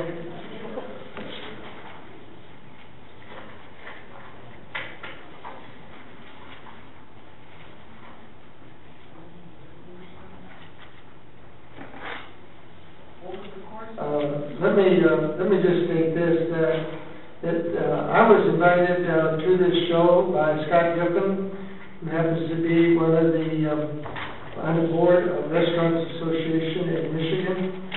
He also has a franchise for the new Bixby Coffee Distributorship. I was invited, and he paid for my ticket and bought me lunch, and I was allowed to sit at a round table in his booth and to discuss the situations with Southfield and why we were not getting certain restaurants. And I would like to share those with you this evening, but there are some things that, it's just like Buffalo Wild Wings. We used to have them across the street, and they were VWs, and I talked to the principal, whose office, by the way, is in Southfield, and he stated that Southfield was not a place where he'd like to do business. So, and I heard a lot of people talking about this evening about why businesses choose other places. I said earlier about trains, magazine, how the name Southfield was not even on the map as growth cities. So there's a lot of things, Mr. President, that we should be discussing instead of strategy, and it's not marketing. I think it's trying to understand why we're being bypassed and what we can do about it. And I know it's unusual for me to go to a restaurant show, even though I was a restaurateur. I never even went to one of these shows because I never had time. But there was a lot of interesting things. One thing that when they talked about Avenue Grill, I guess was mentioned they closed. There were 56 restaurants that closed in southeast Michigan, and they're all for sale. So there's a lot of things happening both in the restaurant business and also locations and the amount of money that it takes to buy a franchise, and they have those kinds of concerns of where they put their money. And I would like to discuss sometime about that. Okay. Mr. Lance? Yes, Mr. McCarthy, did Scott Griffin tell you why we can't get the better restaurants to come into Southfield? Yes, I said I would discuss it with you amongst two of you. What did you say, you would discuss it with me? Yeah. Fine, and I'll discuss it with you. Okay. Too. What? Is there any other council person that would like to speak? Mr. Frazier? Yeah, one of the things is, if you recall when our previous planner was here, and we were talking about restaurants and the lack of new restaurants coming in, and I believe that we were talking about that piece of property on the corner of Southfield and 12 Mile at the time, and he brought in the Buxton report, if you all recall that, and they had a whole list of restaurants that said that they would not come to Southfield but wouldn't say why, and it's... We hired them. Pardon me? And we hired them. Yeah, right, yeah, that's right, yes. So it's been a number of years, and I'd be interested in hearing what you learned from the restaurant show. But the other thing that I wanted to talk about is periodically we get thumped a little bit about our education, our public education here in Southfield. And I know at I think it was our last meeting, we celebrated the fact that our superintendent of Southfield Public Schools was selected as the superintendent of the year for Michigan. And I don't know if everyone knows this or not, but the news is out that she is one of the 4 finalists for superintendent of the year for the country.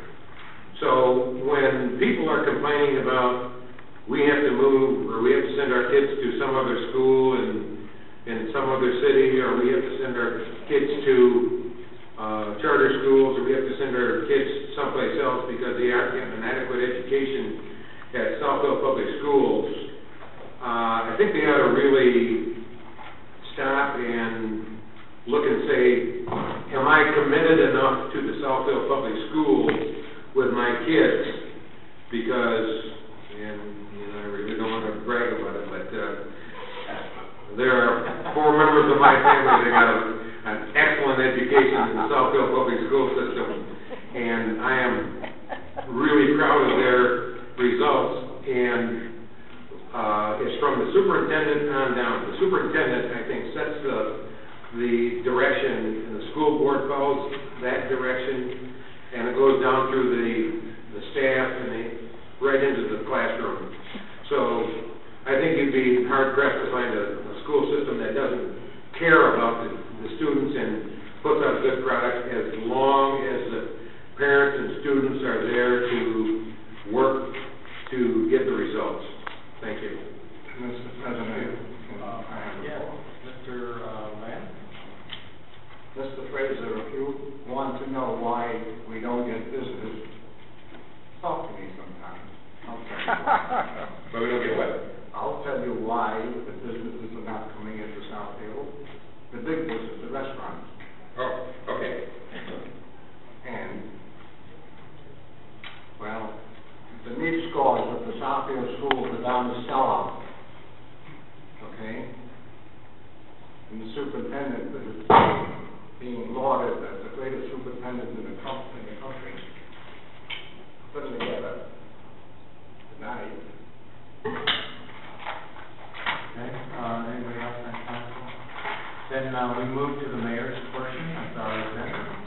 Mayor Lawrence. Yes, good evening. I just want to say Happy New Year to everyone. This is our first televised meeting. I wish everyone a prosperous New Year. And also, I just wanted to state that I will be going to Washington, D.C. I'm going there for the mayor's conference, but the mayors will be convening and asking for support of a new law on gun control. I'm very active in Mayors Against Illegal Guns, and we will be lobbying, press release, and conferences to ask for support of registration or application and screening of those who own guns, and also to get legislation for a logical and reasonable way to screen people to ensure guns, which is our right, and I support 100% our Second Amendment for us to bear arms. It is our right, and I will fight for that right because that's in our Constitution. But however, the reality is that everyone should not own a gun, and we have to face that in America, and how do we screen to get there. The other thing I do want to say is that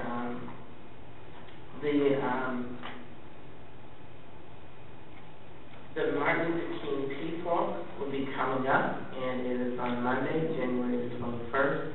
I encourage everyone to participate. The walk begins at 9:30 at Hope United Methodist Church, and as we historically have done, we will walk from there to City Hall. We have had over 3,000 people participate in some years. It is something we're very proud of. We were the first city in the state of Michigan to have a peace walk, and we have continued to do that, and we encourage you to come and participate.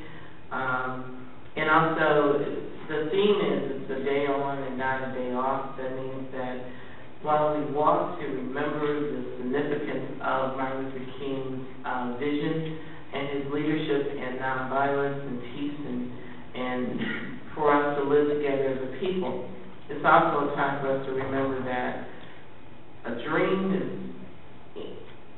dream means nothing unless you wake up and get to work. And so it is, to me, a call to action every year that we remember that there's things that we need to do, we need to address to make a difference. Thank you. You know, Mr. Moss reminded me, don't you talk about Martin Luther King? Oh, yeah, I would just One add. other piece of this, there's Viola Louise. Yeah, I just wanted to add on to that. Some of you know, I studied race relations in South Africa, so the Martin Luther King holiday is one of my favorite events that the city holds because it celebrates the diversity of our city. So I'm very excited for this weekend and this week coming up. One of the events, in addition to what the mayor mentioned, is the Viola Louise Memorial, and it's going to be taking place. It's a memorial service at the Crypt at 2 p.m. on Saturday, January 19th. At the Holy Sepulchre Cemetery, which is at 25800 West 10 Mile in Southfield. And for those of you who are unaware, Viola Louise is a civil rights activist from Detroit who answered Dr. King's call for all those who supported the civil rights movement to join the Selma to Montgomery, Alabama voting rights march. She was murdered by the Ku Klux Klan while driving participants back from the march on March 25th, 1965. And the 39-year-old mother of 5 was the only white woman murdered while participating in the civil rights movement. So I stand on the shoulders of those who struggled. I don't know this struggle directly. I'm fortunate that I don't know a lot of these struggles directly, and my generation benefits from that. But it's a special time of year where we can commemorate how we got to where we are in our society. So I encourage all Southfield residents to reflect, but most importantly, participate. We have such a great camaraderie in this city, and it's reflected by all the faces of Southfielders. So please come out on Saturday. Please join us on our march on Monday, and have a meaningful Martin Luther King holiday weekend. Thank you, Mr. Moss. Do we have anything from the administration this evening? No, yeah, I'd just like to take a moment to recognize and thank the city staff for their level of preparedness for this evening's items. We achieved a large volume of important business, important to the safety and security of the community and the infrastructure, and I think our level of preparedness helped to the public to allow to get some input at 10:30 rather than 2:30 in the morning. So thank you very much to the staff. Thank you, Mr. Schratt. Ms. Ward? Nothing this evening. Okay. Anything from the clerk? I would also like to wish everyone a very happy and healthy 2013. And also, I believe this coming Saturday we have a daddy-daughter dance here in the city of Southfield. You want to go? Oh, sure. So it's very proud of her. Who's your dad? Okay, nothing else, Mr. Crowe? Yes. I just wanted to take a moment to also respect Mr. Barris and what a great loss it is to his family and the city. As you know, I'm coming up on 2.5 years, but Mr. Barris was a good mentor to me in the short time that I got to work with him. Coming in new, I felt very comfortable, even though we didn't always agree on certain things. I respected his opinion. He took the time to discuss issues with me and give me some guidance. And I stated to his family, I wish I had an opportunity to know him better. But in my short tenure here, I do appreciate everything he did for the city, and I see his legacy everywhere. Secondly, I just wanted to mention that I did provide a copy of Tactical Urbanism to all the city council members, and hope you have an opportunity to look at that. I forwarded an email regarding the benefits of bicycling, not only on physical but mental, fighting Alzheimer's and other mental impairments. And one of the things that got me really charged up is a memo I forwarded from Dan Gilbert, who's doing so much work in Detroit, and how he challenged his employees not to just do okay, not to do good, but to do great. And it's that type of spirit that's on the private side that we need to look at on the public side as well. And And as an old football player, baseball player, I get charged up with those locker room speeches. So I'm excited about 2013 and the things that we can accomplish together. I'd like to say